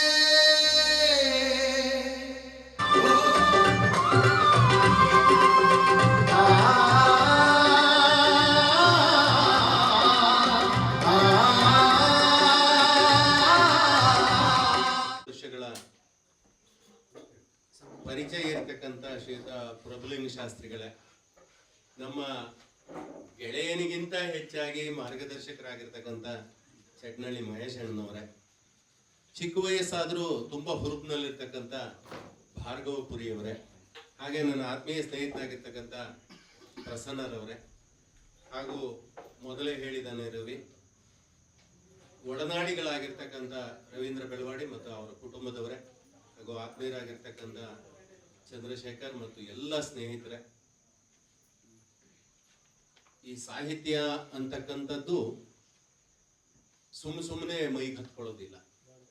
ಅದಕ್ಕೆ ನನ್ನಂದಾಜು ಈ ಹಿಂದಿನ ಜನ್ಮದ ಒಂದಷ್ಟು ಕರ್ಮಫಲಗಳು ಅಂತ ಇರುತ್ತೆ. ಆ ಕರ್ಮಫಲಗಳು ಇದ್ದಾಗ ಮಾತ್ರ ಈ ಥರದ್ದೆಲ್ಲ ಮಾಡಕ್ ಸಾಧ್ಯ ಆಗತ್ತೆ. ಸುಮ್ಮನೆ ಏನೋ ಶ್ರಾವಣ ಸಂಜೆ ಏನೋ ಒಂದಿಷ್ಟು ಮಾತಾಡ್ತಾರೆ, ಅದಲ್ಲ. ಜೀವನದ ಹಾಸುಹೊಕ್ಕಾಗಿರ್ತಕ್ಕಂತಹ ಏನಿದೆ ಆ ಜೀವನವನ್ನೇ ಹೊರೆ ಹಚ್ಚಿ ಮತ್ತೆ ತಿದ್ದಿ ಒಂದಷ್ಟು ಸಮಾಜಮುಖಿಯಾಗಿ ಕೆಲಸ ಮಾಡ್ತಕ್ಕಂಥ, ಒಂದಷ್ಟು ಹೊಸ ವಿಚಾರಗಳನ್ನ ತಿಳ್ಕೊಳ್ತಕ್ಕಂಥ ಈ ಕಾರ್ಯಕ್ರಮವನ್ನ ಈ ದಿವಸ ರವೀಂದ್ರ ಬೆಳವಾಡಿ ಮತ್ತೆ ಭಾರ್ಗವಪುರಿಯ ಸ್ನೇಹಿತರು ಮತ್ತೆ ಚಟ್ನಳ್ಳಿ ಮಹೇಶಣ್ಣ ಮತ್ತೆ ನಾವೆಲ್ಲರೂ ಸೇರಿ ಆಸ್ವಾದಿಸ್ತಾ ಇದ್ದೇವೆ. ಆ ಹಾಡು ಕೇಳ್ತಾ ಇದ್ರೆ ರೋಮಾಂಚನ ಆಗತ್ತೆ. ಯಾಕೆಂದ್ರೆ ಆ ಹಾಡಿನಲ್ಲಿ ಅಷ್ಟು ಅರ್ಥಗರ್ಭಿತವಾಗಿ ನಮ್ಮ ದಾರಾ ಬೇಂದ್ರೆಯವರು ಬರೆದಿರ್ತಕ್ಕಂಥ ಹಾಡು. ಹೇಳಿರ್ತಕ್ಕಂಥದ್ದು ಇವರು ಯಾರು, ಶಿವಮೊಗ್ಗ ಸಿ ಅಶ್ವಥ್ ಅವರು ಬರೆದಿರೋದು ನನ್ನಂಗೆ ಮೇಷ್ಟ್ರಾಗಿದ್ದಕ್ಕಂಥ ದತ್ತಾತ್ರೇಯ ರಾಮಚಂದ್ರ ಬೇಂದ್ರೆ ಅವರು. ಅವರ ಹಾಡುಗಳೇ ಹಾಗೆ, ಅವನ್ನ ಕೇಳ್ತಾ ಇದ್ರೆ ರೋಮಾಂಚನ, ಮತ್ತೆ ಅದನ್ನು ಬಿಡಿಸಿ ಓದಬೇಕು. ಸುಮ್ಮನೆ ಏನೋ ಆ ಅಕ್ಷರಗಳನ್ನು ನೋಡಿದ್ರೆ ಅದರಲ್ಲಿರ್ತಕ್ಕಂತಹ ಸ್ವಾರಸ್ಯ ತುಂಬಾ ಆಳವಾಗಿ ಹೋಗುತ್ತೆ. ಇಂಥ ಕಾರ್ಯಕ್ರಮವನ್ನು ಬೆಳವಾಡಿಯಲ್ಲಿ ಮಾಡ್ತಾ ಇದ್ದೀರಿ. ಅದು ಅಲ್ಲದೆ ನನ್ನಾಳ್ತಕ್ಕೆ ನಾನು ಸುಮ್ಮನೆ ಕೂತಿದ್ದೆ. ಏಕೆಂದ್ರೆ ಸಾಹಿತ್ಯ ನನಗೆ ಆಸಕ್ತಿ ಇದೆ, ಇಲ್ಲ ಅಂತಲ್ಲ. ಶಿಕ್ಷಕನಾಗಿ ನಾನು ಪುಟಾಣಿ ಮಕ್ಕಳಿಗೆ ಏನು ಅಭ್ಯಾಸ ಮಾಡಿಸ್ಬೋದೋ ಅಷ್ಟು ಮಾತ್ರ ಮಾಡ್ತೀನಿ. ಆದರೆ ಸಂಘ ನನಗೆ ಒಂದಷ್ಟು ಕಲಿಸಿದೆ. ಸಮಾಜಮುಖಿಯಾದಂಥ ಕೆಲಸಗಳನ್ನ ಇವತ್ತು ಮಾಡ್ತಾ ಇದ್ದೀವಿ. ಮುಂದೆ ನಾನು, ಚೆನ್ನು, ರವಿ ಮತ್ತೆ ಎಲ್ಲರೂ ಸೇರಿ ಮಾಡೋಣ. ಆದಷ್ಟು ಸಮಾಜಕ್ಕೆ ಒಳ್ಳೇದಾಗ್ಲಿ ಅಂತ ಹೇಳ್ಕೊಳ್ತಾ ಈ ಶ್ರಾವಣ ಸಂಜೆ ಅದ್ದೂರಿಯಾಗಿದೆ. ಇನ್ನು ಮುಂದೆ ಅದ್ದೂರಿ ಆಗತ್ತೆ. ಈಗ ಆಲ್ರೆಡಿ ಅವ್ನು ಕೇಳ್ಕೊಂಡಿದ್ದಾನೆ, ನಮ್ಮ ಭಾಗದಲ್ಲಿ 4-5 ಕಾರ್ಯಕ್ರಮ ಕೊಡಿ ಅಂತ. ಮುಂದಿನ ದಿನಮಾನದಲ್ಲಿ ಟೈಮ್ ಟೇಬಲ್ ಹಾಕ್ಬೇಕಾದ್ರೆ ಅದು ನೆನಪಿಟ್ಕೊಳ್ಳಿ. ಏಕೆಂದ್ರೆ ರವೀಂದ್ರ ಒಬ್ಬನೇ ಅಲ್ಲ ಬೆಳವಾಡಿಯಲ್ಲಿ ಇರೋದು, ಇನ್ನೊಂದಷ್ಟು ಜನ ಆಸಕ್ತರು ಇರ್ತಾರೆ. ಅಂತ ಆಸಕ್ತರಿಗೆ ಅವಕಾಶ ಮಾಡಿಕೊಡಿ ಅಂತ ಕೇಳ್ಕೊಳ್ತಾ, ನನಗೆ ಆ ಜಾಗದಿಂದ ಈ ಜಾಗಕ್ಕೆ ಕರೆದಂತ ತಮ್ಮೆಲ್ರಿಗೂ ವಂದಿಸಿ ಈ ಕಾರ್ಯಕ್ರಮ ತುಂಬಾ ಚೆನ್ನಾಗಾಗ್ಲಿ ಅಂತ ಆ ಭಗವಂತ ಉದ್ಭವ ಗಣಪತಿ ಮತ್ತು ಶೃಂಗೇರಿ ಶಾರದೆ ಮತ್ತು ಜಗದ್ಗುರುಗಳ ಪಾದಗಳಿಗೆ ನಮಸ್ತಾ ನಿಮ್ಮೆಲ್ಲರಿಗೂ ವಂದಿಸ್ತಾ ನನ್ನ ಮಾತು ಮುಗಿಸ್ತೇನೆ. ಜೈ ಹಿಂದ್. ಸುಂದರ ಚಿಕ್ಕ ಚೊಕ್ಕ ಸುಂದರ ಕಾರ್ಯಕ್ರಮದ ಸಾರಥ್ಯ ವಹಿಸಿಕೊಂಡಿರುವಂತಹ ನನ್ನ ಮಾರ್ಗದರ್ಶಕರಾದಂತಹ ಚಟ್ನಳ್ಳಿ ಮಹೇಶನ್ ಅವರೇ, ಈ ಕಾರ್ಯಕ್ರಮವನ್ನು ಪ್ರಾಂಜಲ ಮನಸ್ಸಿನಿಂದ ಉದ್ಘಾಟಿಸಿದಂಥ ಮಾತೆ ಇಂದ್ರಮ್ಮನವರೇ, ನನ್ನ ಸನ್ಮಿತ್ರ ಗಣೇಶ್ ಮೂರ್ತಿ ಅವರೇ, ವೇದಿಕೆ ಮೇಲೆ ಇರುವಂತಹ ಎಲ್ಲ ಗಣ್ಯರೇ, ಇವತ್ತಿನ ಕಾರ್ಯಕ್ರಮದ ಆಯೋಜಕರಾದ ಲತಾ ಮತ್ತು ರವೀಂದ್ರ ಬೆಳವಾಡಿ ಅವರ ಕುಟುಂಬದವರೇ, ಎಲ್ಲ ಸ್ನೇಹಿತರೆ, ಇವತ್ತೊಂದು ಬಹಳ ಚಂದದ ಕಾರ್ಯಕ್ರಮ ಚೆನ್ನಾಗಿ ನಡ್ಕೊಂಡು ಬಂದಿದೆ. ಇದು 25ನೇ ಕಾರ್ಯಕ್ರಮ ಬಹಳ ಚೆನ್ನಾಗಿದೆ. ಆದರೆ ಈ 25 ಕಾರ್ಯಕ್ರಮದಲ್ಲಿ ಮೊದಲು ಇದಕ್ಕೆ ಒಪ್ಪಿಗೆ ಕೊಟ್ಟು ನಾವು ಮಾಡ್ತೀವಿ ಅಂತ ಹೇಳಿದವರು ಬೆಳವಾಡಿ ರವೀಂದ್ರ. ಮಹೇಶನ್ನ ಕಾರ್ಯಕ್ರಮ ಮಾಡೋಣ, ನಾಳೆ ಒಂದು ಟೈಮ್ ಟೇಬಲ್ ಮಾಡಿದ್ದೀವಿ, ಯಾವ್ಯಾವತ್ತು ಎಲ್ಲೆಲ್ಲಿ ಕಾರ್ಯಕ್ರಮ ಅಂತ ಪೂರ್ತಿ ಇದು ಮಾಡಿದ್ದೀವಿ. ಇದು ಮಾಡಬೇಕಾದ್ರೆ ಮಹೇಶಣ್ಣ ಅಂದ್ರು ಚಿಕ್ಕಮಗಳೂರಿಗೆ ಬರ್ತೀವಿ, ಒಂದು ಕೂತ್ಕೊಂಡ್ರು ಇವ್ರ ಜೊತೆಗೆಲ್ಲ ಮಾಡೋಣ ಅಂತೇಳಿ ಹೇಳಿದ್ರು. ಇದೆಲ್ಲ ದಿವಸದ ಪಟ್ಟಿ ಹಾಕಿದ್ದೀವಿ. ಅವತ್ತು ಸಂಗೀತ ಕಾರ್ಯಕ್ರಮದಲ್ಲಿ ಒಂದು ಬೇಟಕಿಗೆ ಬಂದಿದ್ರು. ನಾನು ಪಕ್ಕದಲ್ಲಿ ಕೂತು ಹಿಂಗೆ ಹೇಳಿದೆ, ಹಿಂಗೆ ರವೀಂದ್ರ ಈ ಥರದ ಮಹೇಶಣ್ಣ ಫೋನ್ ಮಾಡ್ತಾ ಇದ್ದಾರೆ, ನಿಮ್ಮನೇಲಿ ಒಂದು ಮಾಡೋಣ ಅಂತ. ಒಂದೇ ಮಾತಿಗೆ ರವೀಂದ್ರ ಆಯ್ತು, ನಮ್ಮನೆ ಮಾಡಿ ಚೆನ್ನಾಗಿದೆ, ಅಲ್ಲೇ ಮಾಡೋಣ, ನಾನು ವ್ಯವಸ್ಥೆ ಮಾಡ್ತೀನಿ, ನೀವು ಯಾವತ್ತು ಹೇಳ್ತೀರೋ ಅವತ್ತು ಮಾಡೋಣ. ಮೊದಲು ನಮ್ಮ ಕಾರ್ಯಕ್ರಮದಲ್ಲಿ ಫಿಕ್ಸ್ ಆಗಿತ್ತು ಅವ್ರದ್ದು. ಅದ್ರ ಜೊತೆಗೆ 25 ಅಂದ್ರೆ ಅದೊಂದು ನಮ್ಮ ರೋಹನ್ ಹೇಳ್ದಂಗೆ ಒಂದು ಒಳ್ಳೆ ಸಂದರ್ಭ, ಅದನ್ನ ಮಾಡ್ತಾ ಇದೀವಿ. ಈ ಶ್ರಾವಣ ಅನ್ನೋದು ಅದೊಂಥರ ಉತ್ಸಾಹ, ಅದೊಂದು ಸಂಭ್ರಮ, ಸಡಗರ, ಅದೆಲ್ಲದು ನಿಜವಾಗ್ಲೂ ಸಂಭ್ರಮ ಇವತ್ತು ನಿಮ್ಮೂರಿನಲ್ಲಿ ಈ ಕಾರ್ಯಕ್ರಮದಲ್ಲಿ ಆಗಿದೆ. ಈ ಶ್ರಾವಣನ ಕಾಡಿನಿಗೆ, ಬೀಡಿಗೆ, ಕಡಲಿಗೆ, ಜೊತೆಗೆ ಈ ಮನೆಗೆ ನಮ್ಮ ಚಂದನ್ನು ಚೆನ್ನಾಗಿ ತಗೊಂಡು ಬಂದಿದ್ದಾರೆ. ಅವರಿಗೆ ನಿಮ್ಮೆಲ್ಲರ ಪರವಾಗಿ ಒಂದು ಅಭಿನಂದನೆಗಳು. ಈ ಶ್ರಾವಣ ಅನ್ನೋದು ನಮ್ದು ಬಹಳ ಪುರಾತನ ಸನಾತನದಂತ ರವೀಂದ್ರ ಅವರು ಪ್ರಸ್ತಾವಕ್ಕೆ ಮಾತಾಡ್ಬೇಕಾದ್ರೆ ಅವ್ರು ಹೇಳಿದ್ರು, ಶ್ರಾವಣ ಅನ್ನೋದು ನಮ್ಮ ಸನಾತನ ಧರ್ಮದ ಪರಂಪರೆಯಲ್ಲಿ ಮೊದಲಿಂದನೂ ಬಂದಿದೆ. ಈ ಶ್ರಾವಣ ಮಾಸ ರೈತಾಪಿ ವರ್ಗ, ವಿಶೇಷವಾಗಿ ನಿಮ್ಮ ತೋಟದವರಿಗೆ ಸ್ವಲ್ಪ ಮಟ್ಟಿನ ಬಿಡುವಿರುವಂಥದ್ದು, ಭೂಮಿ ಪಲ್ಲವಿಸೋದು, ಮರಗಿಡಗಳು ಚಿಗುರೋದು, ನವಿಲು ನಲಿಯೋದು, ಕೋಗಿಲೆ ಹಾಡುವಂತ ಸಂದರ್ಭ ಇದು. ಒಂಥರ ರಮ್ಯವಾದಂತ ಸಂದರ್ಭ. ಈಗ ಒಳ್ಳೆ ಮಾತುಗಳು ಕೇಳಿದ್ರೆ ನಮ್ಮಲ್ಲೂ ಒಂದಷ್ಟು ಒಳ್ಳೆ ವಿಚಾರಗಳು ಬರುತ್ತೆ ಅನ್ನೋ ಕಾರಣಕ್ಕೆ ಮಠ ಮಂದಿರಗಳಲ್ಲಿ, ಗುಡಿ ಗುಂಡಾರಗಳಲ್ಲಿ ಅಭಿಷೇಕ, ಪೂಜೆ, ವಿಶೇಷ ಕಾರ್ಯಕ್ರಮಗಳು, ಜೊತೆಗೆ ಈ ಥರ ಪುರಾಣ ಪ್ರವಚನಗಳೆಲ್ಲ ನಡ್ಕೊಂಡು ಬರ್ತಾ ಇದೆ. ಅದೊಂದು ಸಂಪ್ರದಾಯ. ಇದೊಂದು ಜಾತಿ ಧರ್ಮ ಎಲ್ಲದನ್ನು ಮೀರಿದಂಥದ್ದು. ಜೈನ, ಬೌದ್ಧ, ಸಿಖ್, ಹಿಂದೂ, ವೈಷ್ಣವ, ವೀರಶೈವ ಎಲ್ಲ ಪದ್ಧತಿಗಳಲ್ಲೂ ಈ ಪದ್ಧತಿ ಇದೆ. ನಮ್ಗೆ 2009ರಲ್ಲಿ ನಮ್ದು ಮಾಧ್ಯಮ ಸಂಸ್ಕೃತಿ ಪ್ರತಿಷ್ಠಾನ ಅಂತ ಹೇಳಿ ಅದು ಪ್ರಾರಂಭ ಮಾಡಿದ್ವಿ ಚಟ್ಟಳ್ಳಿ ಮಹೇಶಣ್ಣವರ ಸಂಚಾಲಕತ್ವದಲ್ಲಿ. ಯಡಿಯೂರಪ್ಪನವರು ಮುಖ್ಯಮಂತ್ರಿ ಆಗಿದ್ದರು, ಅವರು ಚಿಕ್ಕಮಗಳೂರಿನಲ್ಲೇ ಅದನ್ನು ಉದ್ಘಾಟನೆ ಮಾಡಿದ್ರು. ಆಗಲೇ ಮಹೇಶಣ್ಣ ಹೇಳಿದ್ರು, ಸುಮಾರು 15 ವರ್ಷದಿಂದ ಈ ಥರದ ಕಾರ್ಯಕ್ರಮ ಒಂದು ಸಣ್ಣ ಪ್ರಮಾಣದಲ್ಲಿ ಅಲ್ಲಲ್ಲಿ ಮಾಡ್ತಾ ಇದ್ವಿ. ಅದಾದ ನಂತರ ಒಂದಷ್ಟು ನಮ್ದು ಗುರುಕುಲ ಇದೆ, ಗುರುಕುಲದ ಮೂಲಕ ಒಂದು ರುದ್ರಾಭಿಷೇಕ ಆ ಥರದ್ದು ಒಂದು 3 ವರ್ಷದ ಮಾಡಿದ್ವಿ. ಆಮೇಲೆ ನಮ್ಮ ಅಖಿಲ ಭಾರತ ಸಾಹಿತ್ಯ ಪರಿಷತ್ತಿನ ಕರ್ಣಧಾರಿತ್ವವನ್ನು ನಮ್ಮ ಮಹೇಶಣ್ಣ ವಹಿಸ್ಕೊಂಡ್ರು ಜಿಲ್ಲಾಧ್ಯಕ್ಷರಾಗಿ. ಆಗ ಇದ ನಂತರ ಈ ಸಂಸ್ಥೆಗಳಲ್ಲಿ ಬೇರೆ ಬೇರೆ ಕಡೆಗಳಿಗೆ ಶಾಲಾ ಕಾಲೇಜು ಹಾಸ್ಟೆಲ್ ಮಾಡೋಣ ಅಂತ ಹೇಳಿದ್ರು. ಅದಾದ್ಮೇಲಿಂದ 1 ತಿಂಗಳ ಪರ್ಯಂತ ಕಳೆದ ವರ್ಷ ನಡೀತು. ಈ ಸಲ ನಮ್ಮ ರೋಹನ್ನು ಮತ್ತೆ ಚಂದನ್ನು ನಮ್ಮೊಟ್ಟಿಗೆ ಸೇರ್ಕೊಂಡ್ರು. ಆವಾಗ ಮೈಸೂರು ಹೆಂಗಂತ ಹೇಳಿದ್ರು, ಮನೆ ಅಂಗಳಗಳಲ್ಲೇ ಮಾಡೋಣ, ನಮ್ಗೇನು 25 ಮನೆಗಳು ಸಿಗ್ತವೆ, ಯಾರು ಬೇಡ ಅನ್ನಲ್ಲ, ಖುಷಿ ಆಗುತ್ತೆ. ಮತ್ತು ಒಂದೊಂದು ಬೇರೆ ಬೇರೆ ಪ್ರದೇಶ, ಬೇರೆ ಬೇರೆ ವರ್ಗ, ಬೇರೆ ಬೇರೆ ಊರು, ಬೇರೆ ಬೇರೆ ಈ ಥರದಲ್ಲೆಲ್ಲ ಮಾಡೋಣ ಅಂತ ಹೇಳಿದ್ರು. ಅದು ತುಂಬ ಚೆನ್ನಾಗಾಯ್ತು. ಒಂಥರ ಈ ಥರ ಶ್ರಾವಣನ ಎಲ್ಲ ಊರುಗಳಲ್ಲೂ, ಎಲ್ಲ ಹೋಬಳಿ ಹಳ್ಳಿಗಳಲ್ಲಿ, ಟೌನಲ್ಲಿ ಈ ಥರದ್ದೆಲ್ಲ ಒಂದೊಂದು ಸ್ಮರಣಿಕೆ. ಈಗ ತುಂಬಾ ಕಡೆಗೆ ಏನಾಗಿದೆ ಅಂದ್ರೆ, ನಾವು ಗುರುತಿಸ್ತೀವಿ. ಈಗಾಗಲೇ ಗಣೇಶ್ ಅವ್ರು ಹೇಳ್ದಂಗೆ, ನಮ್ ಕೇಳಿದ್ರೆ ನಮ್ಮನೇಲೂ ಮಾಡ್ತಿದ್ವಿ, ನಮ್ಗೆ ಹೇಳಿದ್ರೆ ನಾವು ಮಾಡ್ತಿದ್ವಿ ಅಂತೇಳಿ ಈಗಾಗಲೇ ಸುಮಾರು ಒಂದು 15-20 ಜನ ಮುಂದಿನ ವರ್ಷಕ್ಕೆ ಈಗಲೇ ಬುಕ್ ಮಾಡಿದ್ದಾರೆ. ಹಾಗಾಗಿ ಇದೊಂದು ಒಳ್ಳೆ ಸಂದರ್ಭ ಮತ್ತು ಒಳ್ಳೆ ಪ್ರೀತಿಯಿಂದ ಈ ಕಾರ್ಯಕ್ರಮಕ್ಕೆ ನೀವೆಲ್ಲರೂ ಬಂದಿದ್ದೀರಿ. ಇದ್ರ ಜೊತೆಗೆ ಬಂದೇ ಒಂದು ನನ್ನ ಸಬ್ಮಿಷನ್, ನಾನು ಅಖಿಲ ಭಾರತೀಯ ಸಾಹಿತ್ಯ ಪರಿಷತ್ ಅಂತ ಹೇಳಿ ಅದರದ್ದು ನಾನು ಹಾಸನ ವಿಭಾಗದ ಸಂಯೋಜಕ ಇದ್ದೀನಿ, ಚಿಕ್ಕಮಗಳೂರು ಮತ್ತು ಹಾಸನದ್ದು. ಈ ಊರಿನಲ್ಲೂ ಅದರದ್ದೊಂದು ಸಣ್ಣ ಘಟಕ ಮಾಡಬೇಕು ಅನ್ನೋದು ನಮ್ಮ ಅಪೇಕ್ಷೆ. ವಾಸ್ತವವಾಗಿ ನಾನು ಇದಕ್ಕೆ 8 ವರ್ಷದ ಹಿಂದೆ ಬಂದೆ. 8 ವರ್ಷದ ಹಿಂದೆ ಬಂದಾಗ ನಮ್ದೊಂದೆಲ್ಲ ನಾವು ಹಿರಿಯರು ಸೇರಿ ಇಲ್ಲಿ ಮಾಡಬೇಕು ಸಾಹಿತ್ಯ ಪರಿಷತ್ತು ಅಂದಾಗ, ನನಗೆ ಮೊದಲನೇ ಹೆಸರು ಜಿಲ್ಲಾಧ್ಯಕ್ಷ ಕೊಡ್ತಿದ್ದು ಬೆಳವಾಡಿ ರವೀಂದ್ರಂದು. ಅವ್ರದ್ದು ಹೆಸರು ಹೇಳ್ದೆ ನಾನು. ಅವರು ಜಿಲ್ಲಾಧ್ಯಕ್ಷನ ಮಾಡಬೇಡ, ಅವರು ಸಾಂಸ್ಕೃತಿಕವಾಗಿ ಸಾಹಿತ್ಯಿಕವಾಗಿ ನಿಜವಾಗ್ಲೂ ನಮ್ಮ ರಾಯಭಾರಿಯಾಗಿ ರೈತ ಪ್ರತಿನಿಧಿ ಆಗಿದ್ದಾರೆ. ಅವರೊಂದು ಉಳಿ ಕಥೆ ಹೇಳಿದ್ರು, ಒಂದು ಶಿಲೆ ಅಂತೇಳಿ. ನಾನು ಅವ್ರನ್ನೊಂದು 30 ವರ್ಷದಿಂದ ನೋಡ್ತಿದ್ದೀನಿ. ನಿಜವಾಗ್ಲೂ ಅವ್ರಿಗೆ ಅದು ಅನ್ವರ್ಥ. ಅಷ್ಟು ಉಳಿ ಪಟ್ಟು ತಿಂದು ಬಹಳ ಕಷ್ಟಪಟ್ಕೊಂಡು ಈ ಊರಲ್ಲಿ ಬಿಜೆಪಿ ಬಾವುಟ ಹಾರಿಸೋರು ಯಾರು ಇರಲಿಲ್ಲ. ಒಂದ್ ಕಡೆಯಿಂದ ಧರ್ಮೇಗೌಡರು, ಬೋಸೇಗೌಡರದ್ದು ಪ್ರಾಬಲ್ಯ, ಇನ್ನೊಂದ್ ಕಡೆಯಿಂದ ಇನ್ನೊಂದು ಜಾತಿ ಹೆಸರಲ್ಲಿ ಒಂದು ಪ್ರಾಬಲ್ಯ. ಅವರಿಬ್ರು ಬಿಟ್ರೆ ಯಾರು ಬರ್ತಿಲ್ಲ. ರವೀಂದ್ರ ಗಟ್ಟಿಯಾಗಿ ನಿಂತ್ಕೊಂಡು, ಅವರಿಗೆ ನಮ್ ಗಣೇಶ್ ಮೂರ್ತಿ ಅವ್ರು ಬಂದಿದ್ದು, ಅವರೆಲ್ಲ ಜೊತೆಗಿದ್ದು ನಂಗೆ ನೆನಪಿದೆ. 25-30 ವರ್ಷದ ಹಿಂದೆ ಬಂದಿದ್ರು. ಮತ್ತೆ ಜೊತೆಗೆ ನಮ್ಮ ಜಿಲ್ಲೆಯ ಪ್ರಮುಖವಾದಂತ ಸಾಂಸ್ಕೃತಿಕ ಕೇಂದ್ರಗಳು ಅಂತ ನಾವು ಅಖಿಲ ಭಾರತ ಸಾಹಿತ್ಯ ಪರಿಷತ್ತಲ್ಲಿ ಗುರುತು ಮಾಡಿರೋದ್ರಲ್ಲಿ ಬೆಳವಡಿನೂ ಒಂದು. ಇದರಲ್ಲಿ ಉದ್ಭವ ಗಣಪತಿ, ವೀರನಾರಾಯಣ, ಜೊತೆಗೆ ಸಾಂಸ್ಕೃತಿಕವಾದ, ಮತ್ತೆ ಈ ಕುವೆಂಪು ಅವರು ಯಾವ್ದು ಹೇಳಿದ್ರು, ಸರ್ವ ಜನಾಂಗದ ಶಾಂತಿಯ ತೋಟ ಅಂತೇಳಿ. ನಿಜವಾಗ್ಲೂ ನಿಮ್ದು ಸರ್ವ ಜನಾಂಗದ ಶಾಂತಿಯ ತೋಟವಾಗಿ ಅದಕ್ಕೊಂದು ಒಳ್ಳೆ ಉದಾಹರಣೆ ಆಗಿದೆ ನಿಮ್ದು. ಹಾಗಾಗಿ ಇಲ್ಲಿ ನಮ್ದೊಂದು ಕಾರ್ಯಚಟುವಟಿಕೆ ಒಂದು ಸಣ್ಣ ಪ್ರಮಾಣದಲ್ಲಾದರೂ ಪ್ರಾರಂಭ ಮಾಡಬೇಕು ಅಂತ ನಂದು ಆಸೆ.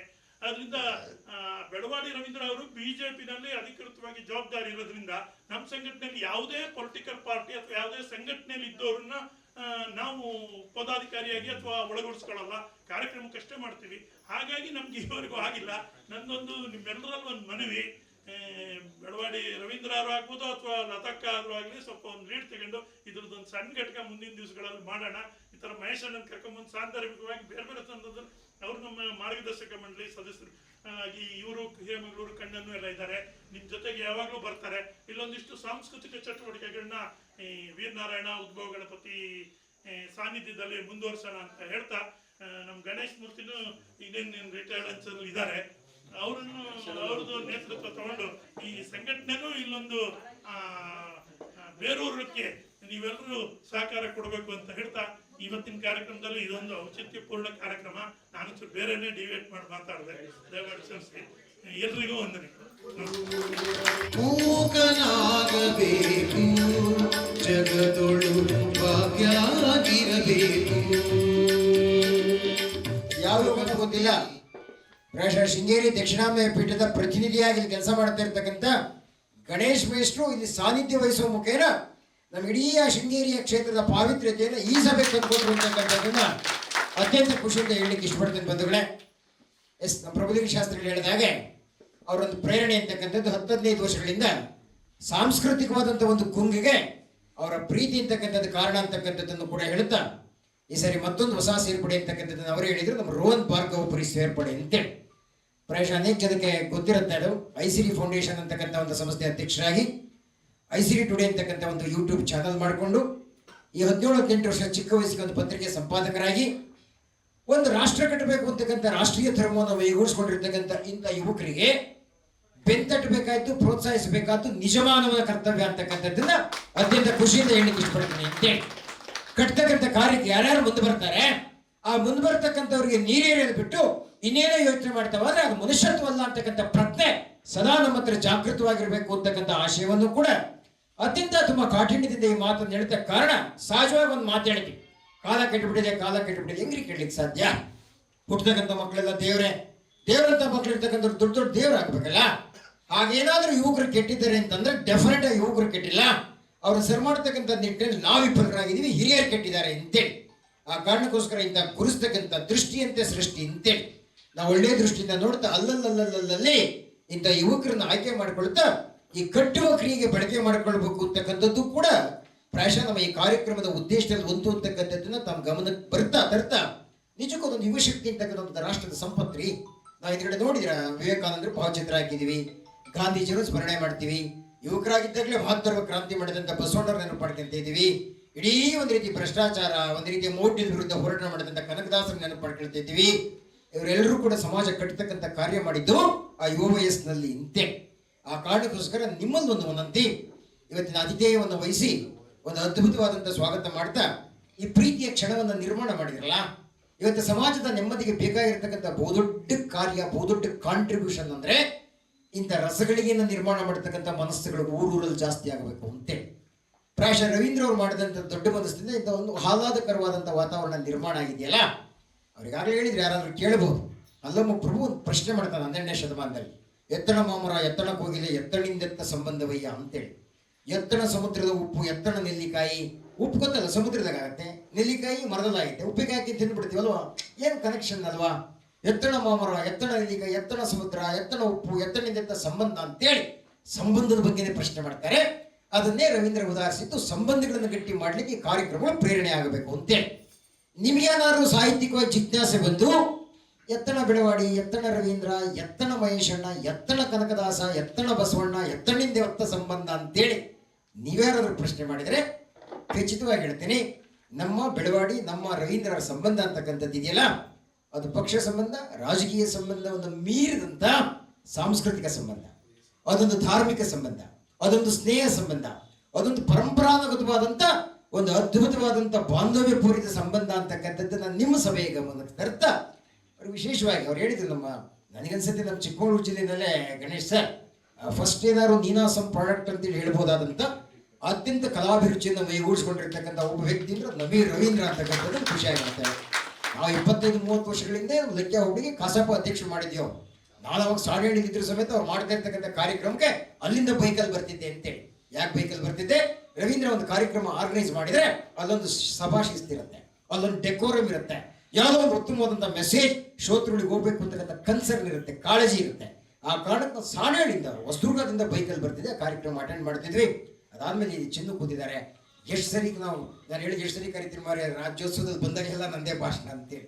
ಪ್ರಾಯಶಃ ನಿರಂತರವಾದಂಥ ಒಂದು ಸಾಂಸ್ಕೃತಿಕವಾದಂಥ ಸಂಬಂಧ ನಮ್ಮ ಮತ್ತು ಬೆಳವಾಡಿ ಮಧ್ಯೆ ಇದೆಯಲ್ಲ, ಅದಕ್ಕೊಂದು ಪೂರಕವಾಗಿ ಇವತ್ತಿನ ಕಾರ್ಯಕ್ರಮವನ್ನು ನಾವಿಲ್ಲಿ ಮಾಡ್ತಾ ಇದ್ದೀವಿ ಅಂತಕ್ಕಂಥ ಪೀಠಿಕೆಯನ್ನಷ್ಟೇ ನಿಮ್ಮ ಎದುರಿಗೆ ಕೊಡ್ತಾ, ರವೀಂದ್ರ ಅವರು ಮಾತಾಡ್ತಿರ್ತಕ್ಕಂಥ ಸಂದರ್ಭದಲ್ಲಿ ಒಂದು ಸೊಗಸಾದ ಮಾತು ಹೇಳಿದ್ರು. ಏನಪ್ಪಾ ಅದು ಅಂದ್ರೆ, ನೀವು ಶ್ರಾವಣ ಕೇಳಿದ್ರಲ್ಲ, ಎಲ್ಲೆಲ್ಲಿ ಬಂದಿದೆ ಶ್ರಾವಣ? ಬರೀ ನಾಡಿ ಬಂದಿರೋದಲ್ಲ, ಕಾಡಿ ಬಂದಿದೆ, ಪೀಡಿ ಬಂದಿದೆ. ಹೆಂಗೆ ಶ್ರಾವಣ ಬಂದಂಗೆ ಹೆಂಗಾಗ್ತವೆ, ಇಡೀ ನಿಸರ್ಗ ರಾವಣ ಕುಡ್ದಂಗೆ ಕುಣಿಯುತ್ತೆ ಅಂತೇಳಿ. ಇಡೀ ನೇಚರ್ ಅಂತಕ್ಕಂಥದ್ದು ಇದೆಲ್ಲ ಮೊದ್ಲಿಂಗ ಪಾಸಿಂಗ ಕಟ್ಗೆ ಬಂದಂಗೆ ಆಗಿದೆ ಅಂತೇಳಿ. ಆ ಬೇಂದ್ರವ್ರ ಹಾಡು ಕೇಳಿದ್ರಲ್ಲ ನಿಮಗೆ, ಆ ಶ್ರಾವಣದಲ್ಲಿ ಅಂತ ಒಂದು ಚಲನಶೀಲತೆ ಇದೆಯಲ್ಲ ಹುಟ್ಟಿಬಿಡುತ್ತೆ ಅಂತೇಳಿ. ಆ ಶ್ರಾವಣ ಬಂದಂತ ಸಂದರ್ಭದಲ್ಲೇ ದೇವಸ್ಥಾನಗಳಲ್ಲಿ ಭಜನೆಗಳಾಗ್ತವೆ, ಪೊರೆಗಳಾಗ್ತವೆ, ಕೀರ್ತನೆಗಳಾಗ್ತವೆ, ಮಠಗಳಲ್ಲಿ ತಪೋನುಷ್ಠಾನಗಳಾಗ್ತವೆ, ಸ್ವಾಮೀಜಿಯವರೆಲ್ಲ ಅನುಷ್ಠಾನ ಕೊಡ್ತಾರೆ. ಒಂದು ಹೊಸದ ಪ್ರಾರಂಭ ಆಗುತ್ತೆ. ನಮ್ಮ ಮನೆಗಳಲ್ಲೂ ಕೂಡ ಶುಭ ಕಾರ್ಯ ಪ್ರಾರಂಭ ಮಾಡ್ತೀವಿ ಅಲ್ವಾ? ಗುದ್ಲಿ ಪೂಜೆ ಮಾಡಕ್ ಶುರು ಮಾಡ್ತೀವಿ, ಹೆಣ್ಣು ನೋಡಕ್ ಶುರು ಮಾಡ್ತೀವಿ, ಗಂಡು ನೋಡಕ್ ಶುರು ಮಾಡ್ತೀವಿ, ಎಲ್ಲ ಶುರು ಆಗುತ್ತಲ್ಲ. ಶುಭ ಸೂಚನೆಯ ಒಂದು ಆದಿ ಅಂತಕ್ಕಂಥದ್ದು ಇದೆಯಲ್ಲ, ಅದು ಈ ಶ್ರಾವಣದಲ್ಲಿ ಪ್ರಾರಂಭ ಆಗ್ತಾ ಸಂದರ್ಭದಲ್ಲಿ ನಾವೊಂದು ಪ್ಲಾನ್ ಮಾಡಿದೀವಿ. ಹೆಂಗಪ್ಪ ಅಂದ್ರೆ, ಇಡೀ ರೈತ ಇರ್ತಕ್ಕಂಥ ಕಾಲ ಅಂತೇಳಿ ರೈತರು ಬಿತ್ತುವಡಿಗೆ ಒಂದು ತಯಾರಿ ಮಾಡ್ತಾರೆ. ಗೊತ್ತಾ ನಿಮಗೆ? ಏನ್ ಬಿತ್ತಬೇಕು ಅಂತ ಪ್ರಾರಂಭ ಮಾಡಿ ಸುಮ್ಮನೆ ಹೋಗಿ ಬಿತ್ತು ಬಿಡ್ತೀವಿ ನಿಮಗೆ.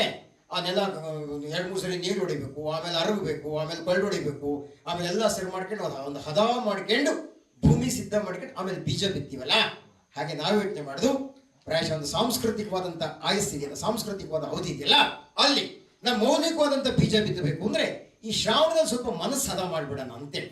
ನಮ್ಮೆಲ್ಲರಿಗೂ ಮನಸ್ಸಿದೆಯಲ್ಲ, ಆ ಮನಸ್ಸುಗಳ ಡೆಫಿನೆಟ್ ಆಗಿ ಹದ ಮಾಡಿ ನೆಕ್ಸ್ಟ್ ಸೀಡ್ಸ್ ವೈ ಬೀಜ ಬಿತ್ತ ಹೋಗೋಣ ಅಂತೇಳಿ ತೀರ್ಮಾನ ಮಾಡಿದ್ವಿ. ನಾವೀಗ ಖಾತ್ರಿ ಆಯ್ತು ನಮಗೆ, ಹದವಾಗಿ ಮನಸ್ಸು ಆಗಿದೆ, ಬೆಳೆ ಕೂಡ ಅದ್ಭುತವಾಗಿ ಬರುತ್ತೆ ಇರಲಿಕ್ಕೆ ಏನು ಸಾಕ್ಷಿ ನೀವೇನಾರ ಕೇಳಿದರೆ ಡೆಫಿನೆಟ್ ಆಗಿ ಸಾಕ್ಷಿ ಕೊಡ್ತೀನಿ. ಅದೇನು ಸಾಕ್ಷಿ ಅಂದರೆ ನಮ್ಮ ಶಾಸ್ತ್ರಿಗಳು ಹೇಳಿದ ಹಾಗೆ ರವೀಂದ್ರ ಅವ್ರಿಗೆ ಆಗಲೇ ಮನವಿ ಕೊಟ್ಟ ಹಾಗೆ ಮುಂದಿನ ವರ್ಷ ಶ್ರಾವಣಕ್ಕೆ ನಮ್ಮನೇಲಾಗಬೇಕು, ನಮ್ಮೂರಲ್ಲಾಗಬೇಕು ಅಂತಕ್ಕಂಥ ಈ ಝೀಲ್ ಇದೆಯಲ್ಲ, ಈ ಅಪೀಲ್ ಇದೆಯಲ್ಲ, ಇದೇ ಒಳ್ಳೆ ವಿಚಾರ ಕೊಟ್ಟು ಸ್ವೀಕಾರ ಮಾಡ್ತಕ್ಕಂಥ ಜನ ಇದ್ದಾರೆ ಇರಲಿಕ್ಕೆ ಸಾಕ್ಷಿ ಅಂತೇಳಿ ಮಾಸ್ಟರ್ರಿಗೆ ಹೇಳಲಿಕ್ಕೆ ಇಷ್ಟಪಡ್ತೀನಿ ಅಂತೇಳಿ. ಬಂದೆಡೆ ಸಾಂಸ್ಕೃತಿಕ ವಲಯದಲ್ಲಿರ್ತಕ್ಕಂಥ ನಾವು ನೀವು ಅರ್ಥ ಮಾಡ್ಕೊಳ್ಬಹುದಾದಂಥ ಅಂಶ ಅಂದರೆ ಕೊಡ್ತಕ್ಕಂಥದ್ದು ಒಳ್ಳೇದಿದ್ರೆ ಸ್ವೀಕಾರ ಮಾಡ್ತಕ್ಕಂಥ ದೊಡ್ಡ ಜನ ಇದ್ದಾರೆ ಅಂತಕ್ಕಂಥ ಸತ್ಯ ಈ ನೇತಾರರಿಗೆ ಇರಬೇಕು ಅಂತೇಳಿ, ಸಮಾಜದ ಚುಕ್ಕಾಣಿ ಹಿಡಿದರಿಗೆ ಇರಬೇಕು ಅಂತೇಳಿ ನನ್ನ ಒಂದು 30-40 ವರ್ಷದ ಸಾಂಸ್ಕೃತಿಕವಾದಂಥ ಅವಧಿಯಲ್ಲಿ ಈ ಸತ್ಯ ಅರ್ಥ ಇಂಥ ಕಾರ್ಯಕ್ರಮ ಮಾಡ್ತಾ ಇದ್ದೀನಿ. ನಿಮ್ಗೆ ಆಶ್ಚರ್ಯ ಆಗುತ್ತೆ, ಬಂದಿರೋ ಡಿಮ್ಯಾಂಡ್ ಕೇಳ್ಬಿಟ್ರೆ ನಿಮ್ಗೆ ಆಶ್ಚರ್ಯ ಆಗುತ್ತೆ. ನಮ್ಗೆ ವಾಟ್ಸಪ್ ಮಾಡ್ತಿರ್ತೆ, ಆಗ ಫೋನ್ ಮಾಡಿ ಏನಣ್ಣ ನೀವಿವರಿಂದ ಚಿಕ್ಕಮಗಳೂರು, ಕಡೂರು, ನಿಡಘಟ್ಟ, ಬೆಳವಾಡಿ ಇಷ್ಟೇ ನೆನಪಾಗಿ ರವೀಂದ್ರ ಹೇಳಿದ್ರಲ್ಲ, ಹಂಗೆ ನಮ್ಮ ತರೀಕೆರೆ ನೆನಪಾಗ್ತಾ ಇಲ್ವಾ ನಿಮಗೆ? ನಮ್ಮ ಅಜ್ಜಂಪುರ ನೆನಪಾಗ್ತಾ ಇಲ್ವಾ? ನನ್ನ ಮನೆ ಗುಲ್ಬರ್ಗ ಮತ್ತೆ ಅರಸೀಕೆರೆ ತಾಲೂಕು ನಮ್ಮ ಪ್ರಸನ್ನ ಅವರಿದೆ, ನಾವು ತುಂಬೇನಹಳ್ಳಿ ಅಲ್ಲೆಲ್ಲ ಕಾರ್ಯಕ್ರಮ ಮಾಡ್ತೀವಿ. ಯಾಕೆ ಹೇಳ್ತೀನಿ ಅಂದರೆ ಇಂಥ ಕುತೂಹಲ ಹೆಚ್ಚಾಗಬೇಕ್ರಿ, ಇಂಥ ಒಂದು ಅದ್ಭುತವಾದಂಥ ಒಂದು ಮನಸ್ಥಿತಿಯೆಲ್ಲ ತಯಾರಾಗಬೇಕು ಅನ್ನೋ ಕಾರಣಕ್ಕೋಸ್ಕರ ಈ ಕಾರ್ಯಕ್ರಮ ಮಾಡ್ತಾ ಇದ್ದೀವಿ. ರವೀಂದ್ರ ಮತ್ತು ಮಾಸ್ಟರ್ ಹೇಳಿದ್ರಲ್ಲ ಮುಂಚೆ ಮಾಡಬೇಕು ಅಂತೇಳಿ, ಅದಕ್ಕೆ ನಂದೊಂದು ಕಂಡೀಷನ್ ಇದೆ, ನಂದೊಂದು ಷರತ್ತಿದೆ ಅಂತೇಳಿ. ನೀವೇನು ಮನವಿ ಕೊಟ್ರಿ ಅಥವಾ ನೀವೇನು ಕೇಳ್ತಾ ಇದ್ದೀರಲ್ಲ, ನೀವು ಕೇಳೋದಲ್ಲ, ಮಾಸ್ಟ್ರು ನೀವು ಹೇಳ್ತಾ ಇದ್ದೀರಾ ಅಂದ್ರೆ ಅದು ನಮ್ಗೆ ಆದೇಶ ಅಂತೇಳಿ ಡೆಫಿನೆಟ್ ಆಗಿ ಮಾಡ್ತೀವಿ ಸರ್. ಸರಿ, ಅದು ಮದುವೆ ನಂಬ್ತೀನಿ. ನಿಮ್ಮ ಹತ್ರ ಏನಪ್ಪ ಅಂದರೆ ನಾನು ಅನೇಕ ಸಂದರ್ಭದಲ್ಲಿ ಹೇಳಿದ್ದೀನಿ, ಒಂದು ಕಾರ್ಯಕ್ರಮ ಮಾಡ್ತೀವಿ ಅಂದರೆ ನಿಜ ರವೀಂದ್ರ ಅವರಾಗಲಿ ಮಾಸ್ಟರ್ ಆಗಲಿ ನಮ್ಮೆಲ್ಲರ ಆಶೆ ಏನಪ್ಪ ಅಂದರೆ ಮುಂದಿನ ಗುರಿ ಭವಿಷ್ಯದ ಮಕ್ಕಳಿರಿ. ಇವತ್ತಿನ ಮಕ್ಕಳೇ ನಾಳಿನ ಪ್ರಜೆಗಳು ಅಂತ ಹೇಳ್ತೀವಲ್ಲ, ಅದು ಸ್ಲೋಗನ್ ಆಗಬಾರ್ದು, ವೇದಿಕೆ ಮೇಲೆ ಭಾಷಣ ಮಾಡೋ ವಾಕ್ಯ ಅಲ್ಲ ಅದು. ಆ ಮಕ್ಕಳನ್ನು ಸಂತರು ಮಾಡತಕ್ಕಂಥ ನಿಟ್ಟಿನಲ್ಲಿ ಹಿರಿಯರಾಗಿರ್ತಕ್ಕಂಥ ಪೋಷಕರಾಗಿರ್ತಕ್ಕಂಥ ನಮ್ಮ ಮೇಲೆ ಒಂದು ರೆಸ್ಪಾನ್ಸಿಬಿಲಿಟಿ ಇರಬೇಕು. ಯಾವುದದು ಗೊತ್ತ ಜವಾಬ್ದಾರಿ. ಬೆಳವಾಡಿನಲ್ಲಿ ಯಾವುದೋ ಒಂದು ಮೊಹಲ್ಲಾದಲ್ಲಿ ಇಂಥ ಕಾರ್ಯಕ್ರಮ ಆಗ್ತಾ ಇದೆ ಅಂದರೆ ನಾವು ಬರೋದ್ರ ಜೊತೆ ನಮ್ಮ ಮಕ್ಕಳನ್ನೂ ಕರ್ಕೊಂಡ್ಬರಬೇಕು ಅಂತೇಳಿ. ಇಂಥ ವಿಚಿತ್ರವಾದಂಥ ಕಾಲಘಟ್ಟದಲ್ಲಿ ನಿಂತಿದ್ದೀವಿ ಅಂದರೆ ಪ್ರಾಯಶಃ ಈಗಾಗಲೇ ಒಂದು ರೀತಿ ಹತ್ತತ್ರ ಇರ್ತಕ್ಕಂಥ ಎಲ್ಲಿಗತ್ರ ನಿಮಗೆ ಗೊತ್ತಿದೆಯಲ್ಲ, 50 ವರ್ಷ 60 ವರ್ಷ ಮೇಲ್ಪಟ್ಟವರೇ ಭಾಗವಹಿಸ್ತಾ ಇರ್ತಕ್ಕಂಥ ಸಂದರ್ಭದಲ್ಲಿ ನನ್ನದೊಂದು ಆಗ್ರಹ ಪೂರ್ವಕವಾದಂಥ ವಿನಂತಿ, ಸಬ್ಮಿಷನ್. ಪ್ರಾಯಶಃ ಇದು ಅಂತಲ್ಲ, ನಾನು ಕಾರ್ಯಕ್ರಮ ಮಾಡ್ತೇನೆ, ಭಾಷಣ ಮಾಡ್ತೇನೆ, ನನ್ನ ಕೇಳಕ್ಕೆ ಬರಬೇಕು ಅಂತಲ್ಲ, ನಿಮ್ಗೊಂದು ಚಾಲೆಂಜ್ ಮಾಡ್ತೇನೆ, ನಿಮ್ಗೊಂದು ಸವಾಲು ಹಾಕ್ತೀನಿ. ಇಂಥ ಅದ್ಭುತವಾದಂಥ ಚಂದನಾಡದಂಥ ಸಿರಿಕಂಠ ಮಕ್ಕಳ ಕಿವಿ ಬೀಳ್ಬೇಕೋ ಬೇಡ? ಆ ಹಾಡಿನೊಳಗೆ ಇರ್ತಕ್ಕಂಥ ಸತ್ವ ಮತ್ತು ತತ್ವ ಗೊತ್ತಾಗಬೇಕೋ ಬೇಡ? ಗೊತ್ತಾಗಬೇಕಲ್ವಾ? ಈ ಗೊತ್ತು ಮಾಡ್ತಕ್ಕಂಥ ನಿಟ್ಟಿನಲ್ಲಿ ಹಿರಿಯರ ಜವಾಬ್ದಾರಿಯನ್ನು ಕಣ್ತಿರಿಸ್ತಕ್ಕಂಥದ್ದು ಈ ಕಾರ್ಯಕ್ರಮದ ಉದ್ದೇಶ ಅಂತೇಳಿ ನೀವೆಲ್ಲ ಗ್ರಹಿಸಬೇಕು ಅಂತೇಳಿ. ಎಲ್ಲಾರು ಒಂದು ಆಗ್ತಾ ಇದೆ, ಒಂದು ಭಜನೆ ಆಗ್ತಾ ಇದೆ ದೇವಸ್ಥಾನದಲ್ಲಿ, ಯಾರೋ ಒಂದು ಹರಿಗೀತೆ ಆಗ್ತಾ ಇದೆ, ನಮ್ಮೂರಿಗೆ ಒಂದು ನಾಟಕ ಆಗ್ತಾ ಇದೆ, ನಮ್ಮೂರಲ್ಲಿ ಒಂದು ತಾತ್ವಿಕ ಪ್ರವಚನ ನಡೀತಿದೆ. ಯಾವ್ಯಾವ್ದಕ್ಕೆ ಹೋಗ್ತಾರೆ ಗೊತ್ತ ಮಕ್ಕಳೆಲ್ಲ? ಸುಮ್ಮನೆ ಯೋಚನೆ ಮಾಡಿ. ಈಗ ಇಲ್ಲೊಂದು ಯಾವುದೋ ಆರ್ಕೆಸ್ಟ್ರಾ ಇತ್ತು, ತಕ್ಕತೈ ಕುಣಿತ ಅಂತಿತ್ತು, ಎಷ್ಟು ಬರ್ತಿದ್ರು ಅಲ್ವಾ, ಏನು ಕುಣಿತಿದ್ವಿ ಅಲ್ವಾ? ಹಾಗೆ ಪೋಷಕರ ಮೇಲೆ ಜವಾಬ್ದಾರಿ ಇದೆ. ಕಾಲ ಮೀರಿದ ಮೇಲೆ ಕಾಲ ಕೆಟ್ಟಿದೆ, ಮಕ್ಕಳು ಕೆಟ್ಟಿದೆ ಅಂತ ಅಂದ್ಬೇಡ್ರಿ. ಮಕ್ಕಳುಗಳಿಗೆ ನೀವು ಊಟ ತಿಂಡಿ ಕೊಡೋದು ಲೇಟ್ ಆದರೆ ಒಂದು 10 ನಿಮಿಷ ಹೇಳ್ತಾವೆ ಅಷ್ಟೇ, ಆದರೆ ಸಂಸ್ಕಾರ ಕೊಡೋದು ತಡ ಆಯಿತು ಅಂದರೆ ಜೀವಮಾನ ಇಡೀ ಹೇಳ್ತವೆ ಅಂತಕ್ಕಂಥ ಪ್ರಜ್ಞೆ ಹೆತ್ತವರನ್ನು ಕಾಡಬೇಕು ಅಂತೇಳಿ.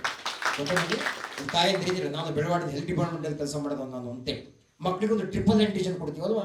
ಕೊಡ್ತೀವಿ ತಾನೆ? ರೋಗ ನಿರೋಧಕ ಲಸಿಕೆ ಅಂತೇಳಿ ಕೊಡ್ತೀವಲ್ರಿ? ಕೊಡ್ತೀವಲ್ವಾ? ಟ್ರಿಪಲ್ ಆಂಟಿ ಏನು ಕೊಡ್ತೀವಿ? DPT ಅಂತ ಕೊಡ್ತೀವಲ್ವ? ಡಿಫ್ತೀರಿಯಾ, ಪರ್ಟೋಸಿಸ್, ಟೆಟಾನಸ್ ಇವು ಬರಬಾರ್ದು ಅಂತೇಳಿ ತ್ರಿರೋಗ ನಿರೋಧಕ ಲಸಿಕೆ ಕೊಡ್ತೀವಲ್ಲ, ಅದು ಚುಚ್ಚುಮದ್ದಿ ಮುಖೇನ ಕೊಡೋದು ಶರೀರದ ಸ್ವಾಸ್ಥ್ಯಕ್ಕೆ. ಆದ್ರೆ ಮನದ ಸ್ವಾಸ್ಥ್ಯಕ್ಕೆ ಆ ಮಗುವನ್ನು ಸತ್ಪ್ರಜೆ ಮಾಡಲಿಕ್ಕೆ ಇನ್ನೊಂದು DPT ಕೊಡಬೇಕು. ಗೊತ್ತಾಗೋದು ಯಾವುದಾದ್ರು DPT? ಆ DPT ಅಂದರೆ ಅದು ಡಿಸಿಪ್ಲಿನ್ ಅಂತೇಳಿ, ಪೇಟ್ರಿಯಾಟಿಸಮ್ ಅಂತೇಳಿ, ರಾಷ್ಟ್ರೀಯತೆ ಅಂತೇಳಿ, ಟಾಲರೆನ್ಸ್ ಅಂತೇಳಿ. ಇಂಥವ್ರು ಇಂಜೆಕ್ಷನ್ ಚುತ್ತೀರಾ ನೀವು? ಇಲ್ಲ. ಮತ್ತೆ ಹೆಂಗೆ ಕೊಡಬೇಕು?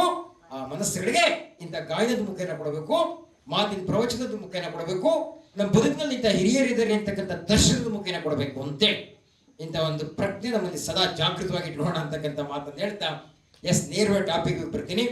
ಅವ್ರು ಹೇಳ್ತಾ ಇದ್ದಾರೆ ನೋಡಿ, ಎಲ್ಲ ಒಂದು ರೀತಿ ಮೊಂಡಾಗ್ಬಿಟ್ಟಿದ್ದಾವೆ, ನಮ್ಮ ಬದುಕನ್ನು ಶಾರ್ಪ್ ಮಾಡಬೇಕು ಅಂತೇಳಿ. ನೋಡಿ, ಯಾವತ್ತೂ ಕೂಡ ರವೀಂದ್ರ ಹೇಳಿದಂಥ ಮಾತಿಗೆ ನಾನು ಎಷ್ಟು ಚೆನ್ನಾಗಿ ಅನುಮೋದಿಸ್ತೀನಿ ಅಂದರೆ, ನಮ್ಮ ಬದುಕು ನಮ್ಮ ನೇಗ್ಲು ಕುಳ್ಳದಂಗೆ ಸವಿಬೇಕೇ ಹೊರತು ತುಕ್ಕು ಹಿಡಿಬಾರದು ಅಂತೇಳಿ. ಇದು ನಾನು ಹೇಳಿದ ಮಾತಿಗಿಂತ ಮಿಗಿದಾಗ ನಮ್ಮ ಚಂದನ್ ಹೇಳಿದ ಮಾತು ಅಂತೇಳಿ. ಬೇಲೂರಿಂದ 26 ದಿವಸ ಅವ್ರದೇ ವ್ಯಾನಲ್ಲಿ ಅವ್ರದೇ ಮೈಕ್ ತಾಂಡು ಅವ್ರದೇ ಬಂದು ಇವತ್ತು ಬೆಂಗಳೂರಿಂದ ಬಂದರೆ ಗೊತ್ತಾ ನಿಮಗೆ? 3 ಬೆಂಗಳೂರಲ್ಲಿದ್ದರು. ಬರಬೇಡಪ್ಪ ಚಂದನ್, ಕಷ್ಟ ಆಗುತ್ತೆ ನಿನಗೆ, ನಾನು ರವೀಂದ್ರಗಳಿಗೆ ಮ್ಯಾನೇಜ್ ಮಾಡ್ತೀವಿ ಬಿಡು, ನೀನು ಹಾಡಿನ ಬದಲು ಅರ್ಧ ಗಂಟೆ ನಾನೇ ಮಾತಾಡ್ತೀನಿ. ಇಲ್ಲ ಸರ್ ಬಂದೇ ಬರ್ತೀನಿ ಅಂದರು. ಬಂದಿದ್ದು ಯಾಕೆ ಖುಷಿ ಆಯಿತು ಅಂದರೆ ಅವ್ರೊಂದು ಮಾತು ಹೇಳಿದ್ರಣ್ಣ, ನಿಮ್ಮ ಜೊತೆ ಒಂದು 28-30 ದಿವಸ ಇದ್ದು ಬಿಡ್ತೀನಿ ಮಹೇಶಣ್ಣ, ನನಗೆ ಇನ್ನೇನು ಅವಕಾಶ ಮಾಡಿಕೊಡ್ಬೇಡಿ, ಯಾರು ಕೊಡ್ಲಿ ಬಿಡ್ಲಿ ಆ ಪ್ರಶ್ನೆ ಅಲ್ಲ.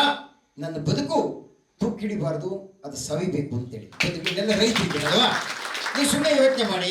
ಹೆಂಗೆ ನಮ್ಮ ಮನೇಲಿ ಒಂದು ನೇಗ್ಲಿದೆಯಪ್ಪ, ಆ ನೇಗ್ಲಲ್ಲಿ ಕುಳ ಇರುತ್ತಲ್ಲ, ನೀವು ಬೆಸ ಹೊಡಿತಾ ಹೋಗಿ ಆ ಕುಳ ಇದೆಯಲ್ಲ ಮೋಟ್ ಕುಳ ಆಗುತ್ತೆ ಅಷ್ಟೇ. ಅದು ಹೊಡೆದಂಗೆ ಶೈನಿಂಗ್ ಬರುತ್ತಲ್ವಾ, ನೋಡಿದಿರಲ್ವಾ? ನೀವು ಹಂಗೆ ಇಟ್ಬಿಟ್ರೆ ತೂಕ ಹಿಡಿಯುತ್ತದು. 3 ತಿಂಗಳು ಉಳ್ದಂಗೆ ಇಡ್ರಿ ನೀವು, ಅದು ರೆಸ್ಟ್ ಹಿಡಿದು ಹೋಗುತ್ತೆ. ಅದನ್ನ ಉಳ್ದಾ ಬನ್ನಿ, ಅದೊಂದು ಹೊಳಪು ಬರುತ್ತೆ, ಬೆಳಕು ಬರುತ್ತಲ್ವಾ. ಬಂದೇಳೆ ಚೆನ್ನಾಗಿ ಗ್ರಹಿಸೋಣ. ನಮ್ಮ ಬದುಕು ಅಷ್ಟೇ, ನಮ್ಮ ಕ್ರಿಯಾಶೀಲತೆ ಇಲ್ಲದೆ ಇದ್ರೆ, ನಮ್ಮ ಬದುಕೊಂದು ಶುಷ್ಕ ಆದ್ರೆ, ನಮ್ಮ ಬದುಕಿನಲ್ಲಿ ಒಂದು ಜಡತ್ವ ಇದ್ರೆ ನಮ್ಮ ಬದುಕು ತೂಕ ಹಿಡಿಯುತ್ತೆ. ನಾವು ಈ ರೀತಿ ತೊಡಗಿಸ್ಕೊಂತ ಹೋದ್ರೆ, ಒಂದು ಸೇವೆ ಮಾಡ್ತಾ ಹೋದ್ರೆ ಡೆಫಿನೆಟ್ ಆಗಿ ಅದು ಸಾರ್ಥಕತೆಯನ್ನು ಪಡೆಯುತ್ತೆ, ಅದು ಸವಿಯುತ್ತೆ ಅಂತೇಳಿ ಆ ಬದುಕನ್ನು ಸವಿಸೋದು ಅಂತೆ. ಪ್ರಾಯಶಃ ಈ ಸವಿಸ್ತಕ್ಕಂಥ ನಿಟ್ಟಿನಲ್ಲಿ ಏನೆಲ್ಲ ಕೆಲಸ ಮಾಡಿದಾರಲ್ಲ ದಾರ್ಶನಿಕರು. ಕನಕದಾಸರು ಏನ್ ಕೆಲಸ ಮಾಡಿದ್ದಾರೆ, ಬಸವಣ್ಣವ್ರು ಏನ್ ಕೆಲಸ ಮಾಡಿದ್ದಾರೆ, ಏನ್ ಚೆನ್ನಾಗಿ ಮ್ಯಾಚ್ ಮಾಡ್ತಾರೆ ನೋಡ್ತಾ ಹೋಗಿ ನೀವು. ಎಸ್ ಅವ್ರ ಒಂದು ಸಾಂಕೇತಿಕವಾಗಿ ಪ್ರಸ್ತಾಪ ಮಾಡಿ ನೋಡಿ. ನೀವು ಯಾವುದೇ ತಾಳಿ, ಉಪನಿಷತ್ ತಾಳಿ, ವೇದ ತಾಳಿ, ಆಗಮ ತಾಳಿ, ಭಗವದ್ಗೀತೆ ತಾಳಿ, ರಾಮಾಯಣ ತಾಳಿ, ಮಹಾಭಾರತ ತಾಳಿ, ಭಾಗವತ ತಾಳಿ, ಕುವೆಂಪು ತಾಳಿ, ಬಸವಣ್ಣವ್ರ ತಾಳಿ, ಅಕ್ಕಮಹಾದೇವಿ ತಾಳಿ, ಕನಕದಾಸರು, ಪುರಂದರದಾಸರು, ಎಲ್ಲರ ಆತ್ಯಂತಿಕವಾದಂತಹ ಉದ್ದೇಶ ಜನ ನೆಮ್ಮದಿಯಿಂದ ಬದುಕಬೇಕು ಅಂತೇಳಿ. ಜನ ನೆಮ್ಮದಿಯಿಂದ, ಜೀವನ ನೆಮ್ಮದಿಯನ್ನ ನಿರ್ಮಾಣ ಮಾಡಲಿಕ್ಕೆ ಅದ್ಭುತವಾದಂತಹ ಅಸ್ತ್ರ ನಮ್ಮ ಎದುರಿಗಿರ್ತಕ್ಕಂಥದ್ದು ಸಾಹಿತ್ಯ, ಸಂಗೀತ, ಇಂಥ ಕಲೆಗಳು ಅಂತೇಳಿ. ಸುಮ್ಮನೆ ಯೋಚನೆ ಮಾಡಿ. ಪ್ರಾಯಶಃ ಮಹಾಪುರುಷರ ಸಾಹಿತ್ಯದ ನಂದುಗಳು ಇಲ್ಲ ಅಂದ್ರೆ, ಇಂಥ ಸಿರಿಕಂಠದ ಗಾಯಕರು ನಮ್ಮ ಎದುರುಗಡೆ ಇಲ್ಲ ಅಂದ್ರೆ, ಪಾಪ ರಾಜ್ಕುಮಾರ್ ಅಂತ ಕಲಾವಿದರು ಅದ್ಭುತವಾದಂತಹ ದೈತ್ಯ ಪ್ರತಿಭೆಗೆ ನಮ್ಮ ಎದುರಿಗಿಲ್ಲ ಅಂದ್ರೆ ಡೆಫಿನೆಟ್ ಆಗಿ ಬದುಕು ಸೋಲ್ತಿತ್ತಲ್ವಾ. ಅದೇಂದ್ರೆ ಒಂದು ಜೀವಂತಿಕೆ ಇರ್ತಿತ್ತ ಅಲ್ಲಿ. ಅದೊಂದು ರೀತಿ ಅದು ಪ್ರಾಣಿ ಪ್ರಪಂಚಕ್ಕೂ ನಮಗೂ ವ್ಯತ್ಯಾಸ ಇರ್ತಿತ್ತ. ಬಂಧುಗಳೇ, ಭಗವಂತ ವಿಶೇಷವಾಗಿ ಯೋಚನೆ ಮಾಡಿ ನಮಗೊಂದು ತಿಳುವಳಿಕೆಯನ್ನು ಕೊಟ್ಟಿದ್ದಾನೆ. ನೀನು ದನ ಅಲ್ಲ, ನೀನು ಜನ ಅಂತೇಳಿ. ನೀನು ಗಳಿಸೋದು ಗೊತ್ತಿದೆ, ಬಳಸೋದು ಗೊತ್ತಿದೆ, ಉಳಿಸೋದು ಗೊತ್ತಿದೆ. ಆ ಗಳಿಕೆ ಬಳಕೆಗಳ ಮಧ್ಯೆ ಈ ತಿಳುವಳಿಕೆಯನ್ನು ತಂದು ಕೊಟ್ಟಿದ್ದೀನಿ.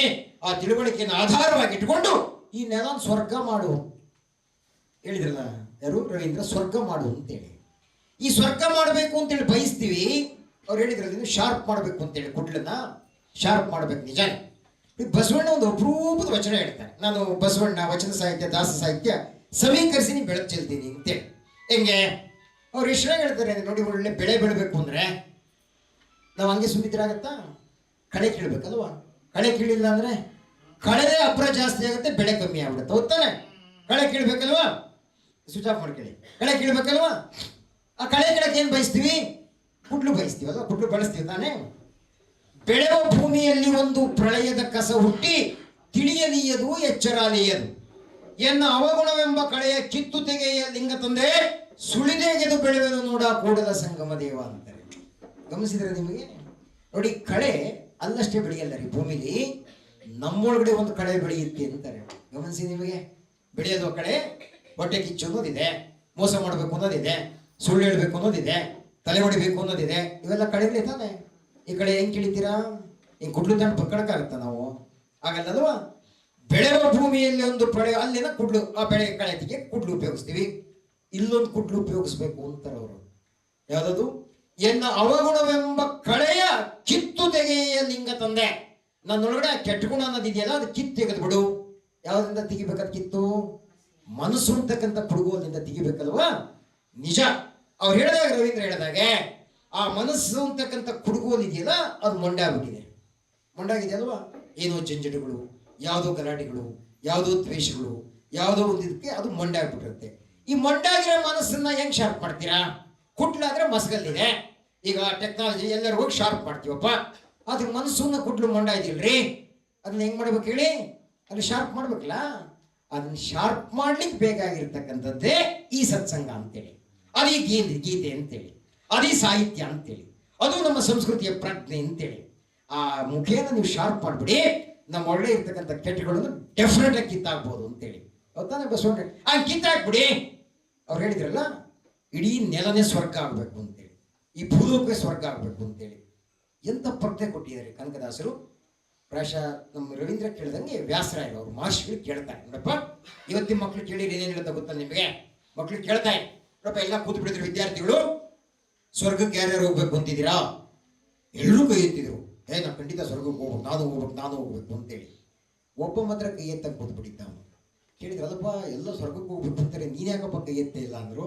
ಅವನೊಂದು ಸಹಜವಾದ ಉತ್ತರ ಕೊಟ್ಟ. ಸರ್, ನಾನು ಯೋಚನೆ ಮಾಡಿದೆ, ಈ ಕೈ ಎತ್ತಿರೋ ನನ್ನ ಮಕ್ಕಳೆಲ್ಲ ಸ್ವರ್ಗಕ್ಕೆ ಹೋಗ್ಬಿಟ್ರೆ ಇದೇ ಸ್ವರ್ಗ ಆಗುತ್ತಲ್ಲ ಅದು ನಾನು ಸುಮ್ಮನೆ ಸರ್ ಗೊತ್ತಾಗ್ತದೆ ಅಂತೇಳಿ ಅವ್ರು ಹೇಳ್ತಿದ್ರು ಬಂತು ನಾಡಿಗೆ ಕಾಡಿಗೆ ಅಂತ ಹೇಳ್ಬೇಕಾದ್ರೆ ನಾನು ಈಗಿರೋದು ಸದ್ಯಕ್ಕೆ ಒಂದು ಕಾಡಲ್ಲೇ ಚಂದ ಹೋಗಿ ನೋಡಿಲ್ಲ ಬಾಕಿ ಎಲ್ಲ ನೋಡಿದ್ರೆ ಒಂದು ಕಾಡು ಒಳಗಡೆ ಒಂದು ಸಣ್ಣ ಕುಟೀರ ಕಟ್ಕೊಂಡಿದ್ದೀನಿ ಅಲ್ಲಿ ಬಂದಾಗ ಕೇಳ್ತಾರೆ ಅಣ್ಣ ನೀನು ಅದು ಹೆಂಗಿದೆಯಣ್ಣ ಕಾಡಾಗೆ ಅದು ಹೆಂಗಿದೆಯಣ್ಣ ಕಾಡಾಗೆ ಅಂತಾರೆ ಅದಕ್ಕೆ ನಾನು ಹೇಳ್ತೀನಿ ಅಣ್ಣ ಮೊನ್ನೆ ಇನ್ನೊಂದು ಚಿರತೆನಾಗಿದ್ದು ಕಣ ಅಣ್ಣ ನಿಮ್ಮೊಂದು ಪಕ್ಕಕ್ಕೆ ಹೋದ್ಕಣ ಅಂದ್ರೆ ನನಗೂ ಒಂದು ದಿವಸ ಬಂತು ರಾತ್ರಿ 11 ಗಂಟೆಗೆ ಹೋಗ್ಬೇಕು ಟಕ್ ಅಂತೇಳಿ ಆರಿತ್ತು ಅಂತೇಳಿ ನನಗೇನದು ಶಾಕು ಆಗಲು ಬೇಜಾರಲ್ಲ. ಯಾಕೆ ಅಂದರೆ ನಿಸರ್ಗಕ್ಕೆ ಶಕ್ತಿ ಇದೆ.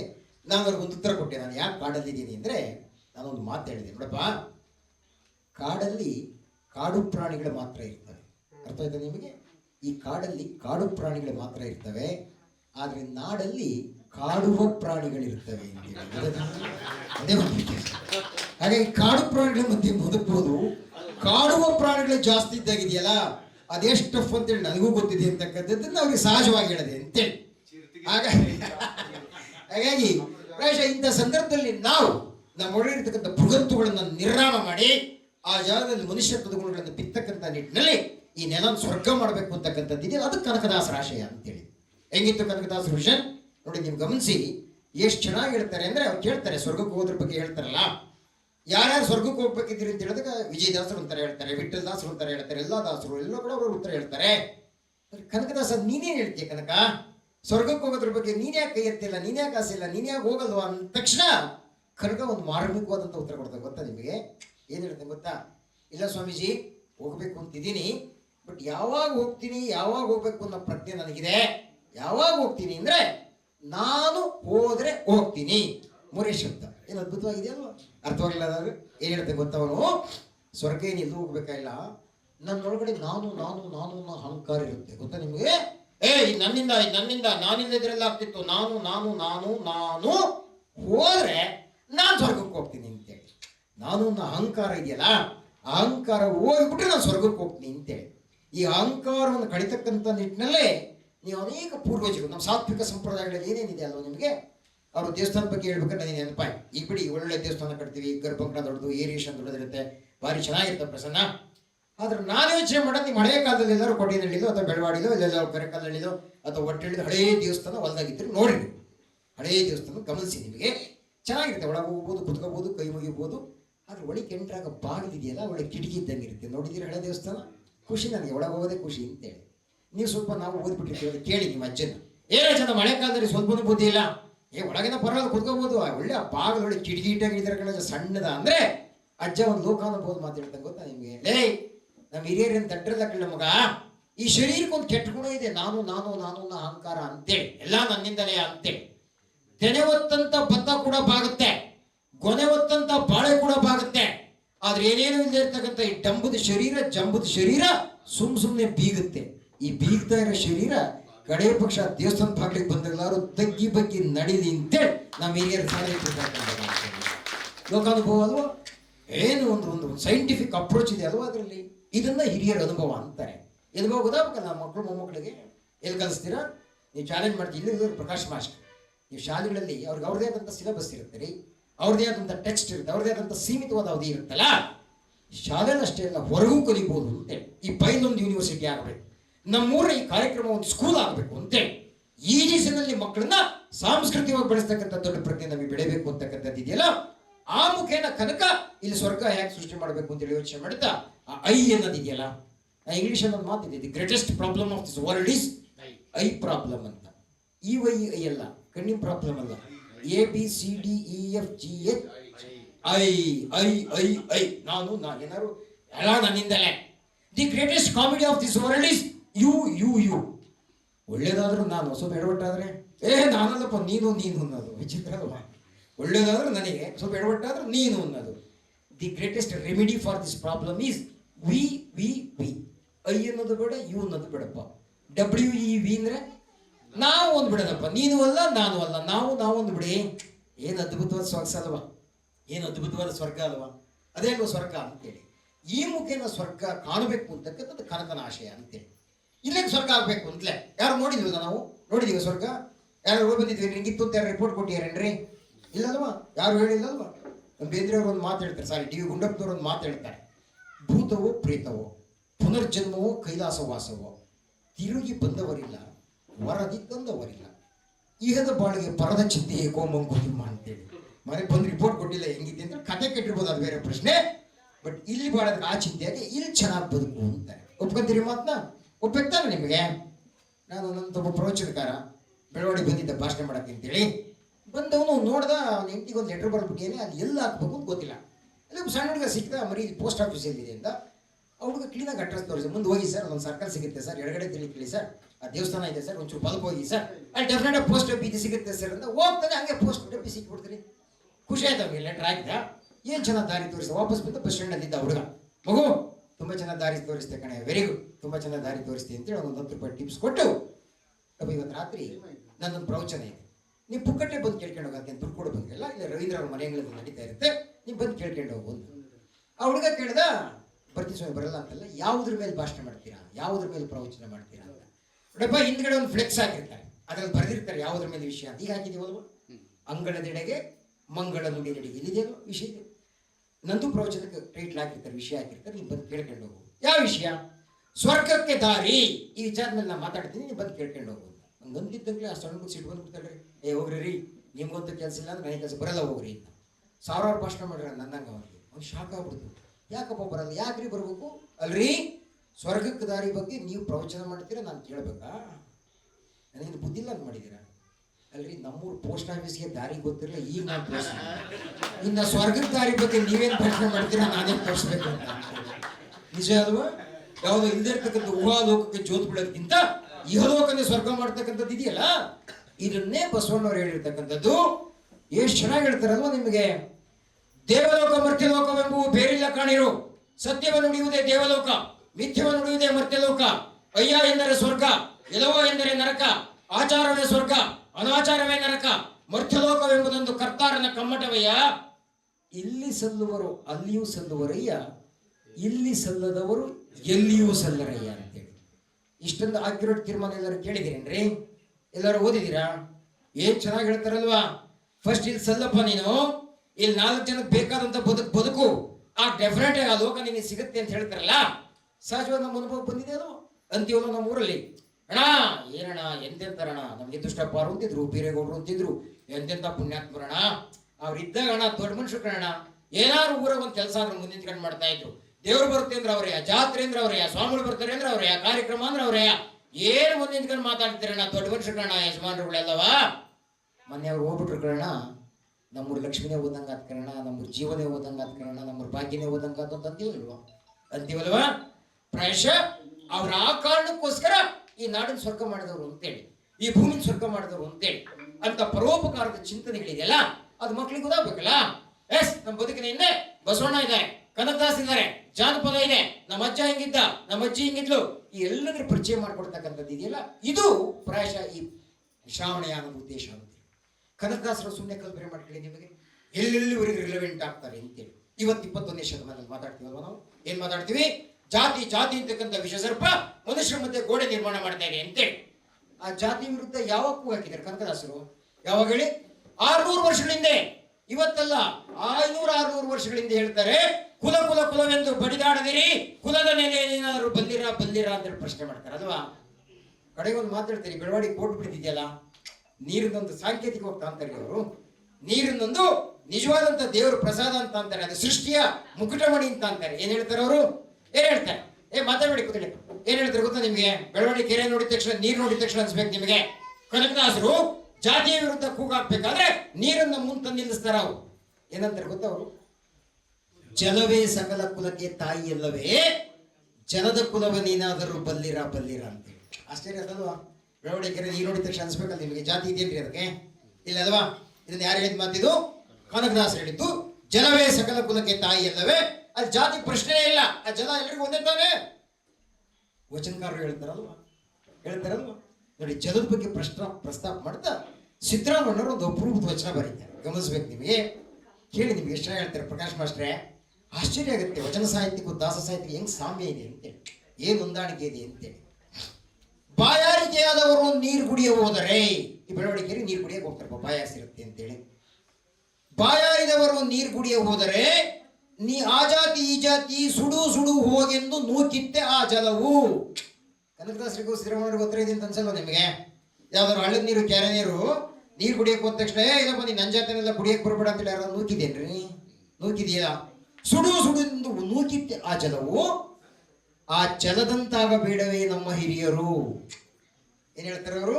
ಆ ಜಲದಲ್ಲಿರ್ತಕ್ಕಂಥ ಕೂಡ ನಮಗೆ ಬರಬಾರ್ದ? ನಮ್ಮ ಹಿರಿಯರಿಗೆ ಬರಬಾರ್ದ? ಎನ್ನ ಮನ ವಿಚ್ಛಂದವಾದಾಗ ನಿನ್ನದೊಂದು ಸಮತಾ ಬುದ್ಧಿ. ಯಾವುದು? ಆ ನೀರಿಗೊಂದು ಸಮತಾ ಬುದ್ಧಿ ಇದೆಯಲ್ರಿ, ಭೇದ ಮಾಡಿದ್ಯಾ? ಅದು ಎಲ್ಲರೂ ಸಮಾನ ನೋಡಿದ್ಯಲ್ವಾ? ನಿನ್ನ ಸಮತಾ ಬುದ್ಧಿ ಆವಾಗ ಬಂದು ನನ್ನನ್ನು ಒಪ್ಪಿಕೊಳ್ಳುವುದು ಕಪಿಲ ಸಿದ್ಧ ಮಲ್ಲಿಕಾರ್ಜುನ ಅಂತೇಳಿ. ಏನ್ ಚೆನ್ನಾಗಿ ಹೇಳ್ತಾರಲ್ವಾ? ಪ್ರಾಯಶಃ ಕನಕದಾಸರು ಮತ್ತು ವಚನ ಸಾಹಿತ್ಯಕ್ಕೆ ಸಾಮ್ಯ ಇದೆ ಇಲ್ಲಿ. ಇದಕ್ಕಿಂತ ಉದಾಹರಣೆ ಬೇಕಾ ನಿಮಗೆ? ಎಷ್ಟು ವಚನಗಳು ಬೇಕು ನಿಮಗೆ? ನಾವು ಹಳ್ಳಿ ಕಡೆ ಮಾತಾಡ್ತಿರ್ತೀವಲ್ಲ ನೋಡಿ, ಇವತ್ತು ಅನೇಕ ಜನ ಹಣ ಸಾಲ ಮಾಡಿ ನೇಣಾಕೊಂಡ್ರು ರೈತರು, ಇನ್ನೇನು ಆಗಿ ನೇಣಾಕೊಂಡ್ರು ಕಣ. ನಮ್ಮ ರವೀಂದ್ರ ಅವರೆಲ್ಲ ನಾವು ಓಡಾಡ್ಕೊಂಡವ್ರು 5 ಲಕ್ಷ ಕೊಡ್ಸಕ್ಕೆ ಅಂತೇಳಿ ಫೈಲ್ ಬಿಲ್ಡಪ್ ಮಾಡ್ತೀವಿ, ತಯಾರು ಮಾಡ್ತೀವಿ, ಎಡಿಯವ್ರಿಗೆ ಹೇಳ್ತೀವಿ, ಕೊಡಿಸ್ತೀವಿ. ಗಮನಿಸ್ಬೇಕಲ್ಲ ನಿಮಗೆ? ಸಾಯ್ತಕ್ಕಂಥದ್ದು ರೈತನ ಧರ್ಮನ, ರೈತನ ಗುಣನ? ರೈತ ಯಾವತ್ತು ಒಂದು ಕೈ ನೆಲ ನೋಡಿತ್ತು, ಆಕಾಶ ನೋಡಿದ್ದಲ್ಲ. ಅವ್ರು ಸಾಯ್ಬಾರ್ದು ಅಂತಾರಲ್ವ? ಸಾಯ್ಬಾರ್ದು, ಅವ್ನು ಬದುಕಬೇಕು ಅಂತಾರೆ. ರೈತ ನೀನು ಬದುಕಬೇಕು ಅಂತಕ್ಕಂಥ ಫಿಲಾಸಫಿಯನ್ನ ಕನಕದಾಸರು ಒಂದು ಮಾತು ಹೇಳ್ತಾರಲ್ವ? ಯಾವ್ದಾದ್ರು ಮಾತು? ನಮ್ಮ ಅಜ್ಜಿ ಏನು ಹೇಳ್ತಾಳೆ? ಯಾಕೆ ಮಗ ಹೇಳ್ತೀಯ? ಯಾಕೆ ಮಗ ಸಂಪಗಿದೆಯಾ? ಸುಮ್ಮನೆ ಏನು ಆಗಲ್ಲ, ಉಡ್ಸಿ ಶಿವ ಉಲ್ಮಯಿಸ್ತಾನ ಅಂತೇಳಿ. ಏನು ಫಿಲಾಸಫಿ ಅಲ್ಲ? ಬರುತ್ತೆ ಮಗ, ಕಷ್ಟ ಅಂದ್ರೆ ಮನುಷ್ಯ ಬರದೆ ಮರಕ್ಕೆ ಬರುತ್ತಾ ಅಂತೇಳಿ ಅಲ್ವಾ? ಈ ಫಿಲಾಸಫಿಯನ್ನ ಸಾಹಿತ್ಯಿಕವಾಗಿ ತಾತ್ವಿಕವಾಗಿ ಕನಕದಾಸರು ನಮಗೆ ಕೊಡ್ತಾರಲ್ಲ, ಏನ್ ಕೊಡ್ತಾರೆ ಹೇಳಿ ನೀವು? ಗಮನಿಸಪ್ಪ, ನಿನಗೆ ಆ ಭಗವಂತ ಕಾಪಾಡ್ತಾನೆ ನಮ್ಮನ್ನ. ಬೆಟ್ಟದ ತುದಿಯಲ್ಲಿ ಹುಟ್ಟಿದ ವೃಕ್ಷಕ್ಕೆ ಕಟ್ಟೆಯನ್ನು ಕಟ್ಟಿ ನೀರೆರೆದವರು ಯಾರು? ಕಲ್ಲಿನೊಳಗೆ ಹುಟ್ಟಿದ ಕೂಗುವ ಕಪ್ಪೆಗೆ ಅಲ್ಲಲ್ಲಿಗೆ ಆಹಾರ ಇತ್ತವರು ಯಾರು? ಅಡವಿಯೊಳಗಾಡುವ ಮೃಗ ಪಕ್ಷಿಗಳಿಗೆಲ್ಲ ಅಲ್ಲಲ್ಲಿಗೆ ಆಹಾರ ಇತ್ತವರು ಯಾರು?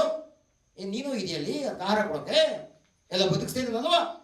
ಹಡೆದ ಜನನೀಯ ತೆರದಿ ದೇವರಕ್ಷಿಪನಿದಕ್ಕೆ ಸಂಶಯ ಬೇಡ, ನಂಬು ನಮ್ಮ ನೆಲೆಯಾದಿಕೇಶವನ ಅಂತೇಳಿ.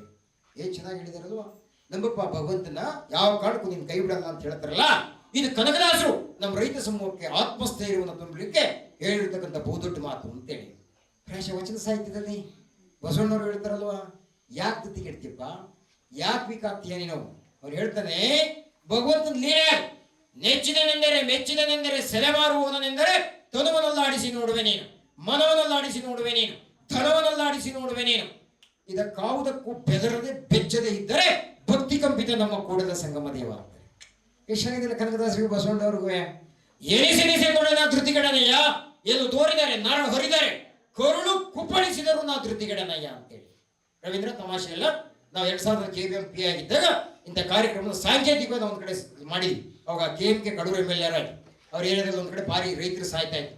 ಆ ಸದ್ದೋದಂತ ಪರಿಷತ್ತಿಂದ ಏನಾರ ಮಾಡಬೇಕು ಅಂತೇಳಿ ಅಜ್ಜಪುರಿ ನಾವು ಸೂರ್ಯವನ್ನೆಲ್ಲ ಸೇರಿ ಒಂದು ರಾತ್ರಿ ಕಾರ್ಯಕ್ರಮವನ್ನು ಅಲ್ಲಿ ನಮ್ಮ ಆಲ್ಮತದ ಕನಕ ಭಕ್ತರು ಇದ್ರು, ವೀರಶೈವರು ಇದ್ರು, ಎಲ್ಲರೂ ಇದ್ರು.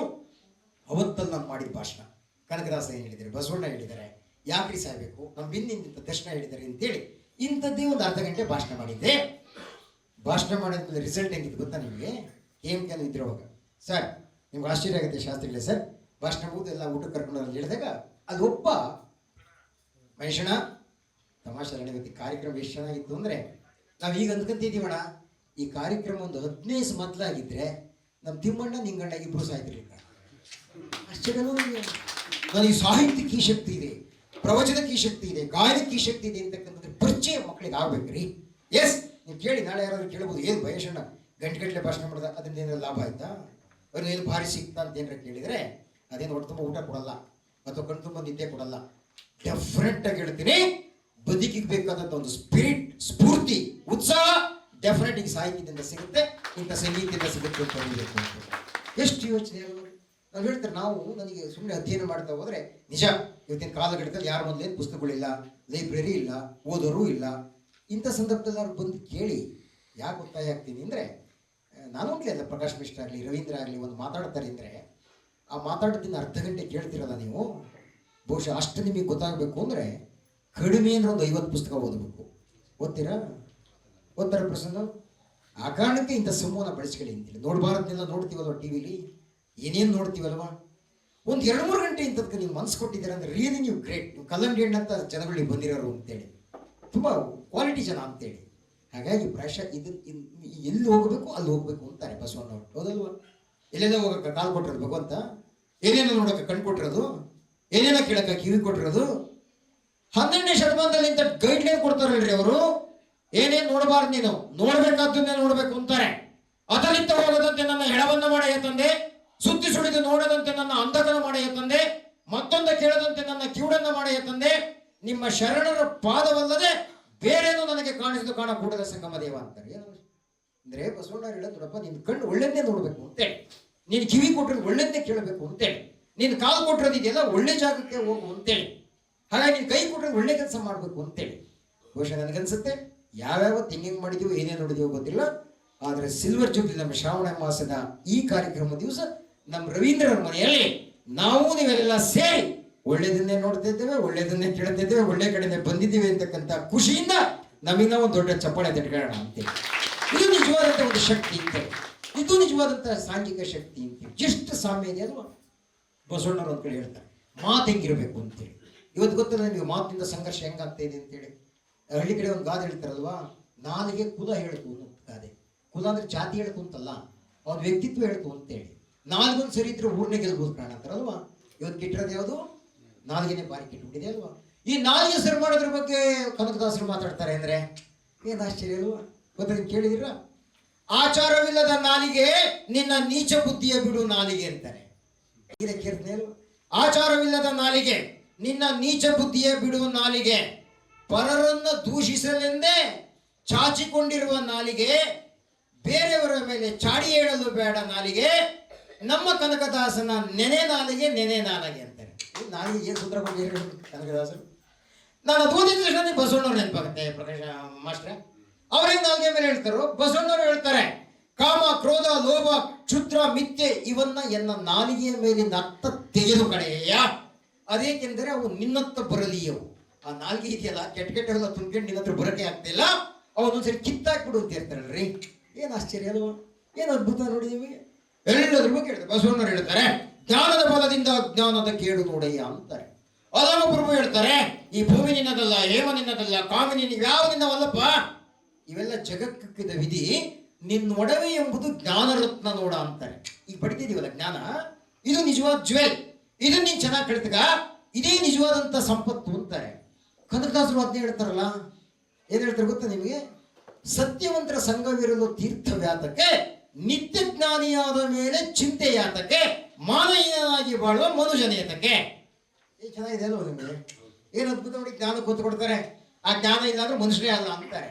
ಮಾನಹೀನನಾಗಿ ಬಾಳುವ ಮನುಜನೇತಕ್ಕೆ ಅಂತ ಹೇಳ್ತಾ, ನಿತ್ಯ ಜ್ಞಾನಿಯಾದ ಮೇಲೆ ಚಿಂತೆ ಯಾತಕ್ಕೆ. ನೀವು ಜ್ಞಾನ ಕಳಿಸಿಬಿಟ್ರೆ ಚಿಂತೆ ಬರಕ್ ಸಾಧ್ಯನಾ? ಚಿಂತೆ ಬರೋದೇ ಇಲ್ಲ ಅಂತಾರೆ. ಅದು ಜೊತೆ ಹೇಳ್ತಾ ಹೇಳ್ತಾ ಹೇಳ್ತಾ ಮತ್ತೊಮ್ಮೆ ಹೇಳ್ತಾರೆ, ಸತ್ಯವಂತರ ಸಂಘವಿರಲು ತೀರ್ಥವ್ಯಾತಕ್ಕೆ. ನೀವೇನು ಕಾಶಿಗೆ ಹೋಗ್ಬೇಕಾಗಿಲ್ಲ, ನೀವು ಯಾವ ಊರಿಗೂ ಹೋಗ್ಬೇಕಲ್ಲ. ಆಫ್ ಮಾಡಿ ಹೋಗ್ತೀನಿ, ಆಮೇಲೆ ಮಾತಾಡೋಣ. ಸತ್ಯವಂತರ ಸಂಘವಿರಲು ತೀರ್ಥವ್ಯಾತಕ್ಕೆ ಅಂದ್ರೆ ಎಲ್ಲೂ ಹೋಗ್ಬೇಕಾಗಿಲ್ಲ ನೀವು, ಇಲ್ಲೇ ಇದೇ ನುಡಿ ತೀರ್ಥ ಅಂತಾರೆ. ಇಂಥ ಸಂಘ ಇದ್ಬಿಟ್ರೆ ಡೆಫಿನೆಟ್ ಆಗಿ ನಿನ್ ಬದುಕು ಬಂಗಾರ ಅಂತಾರೆ.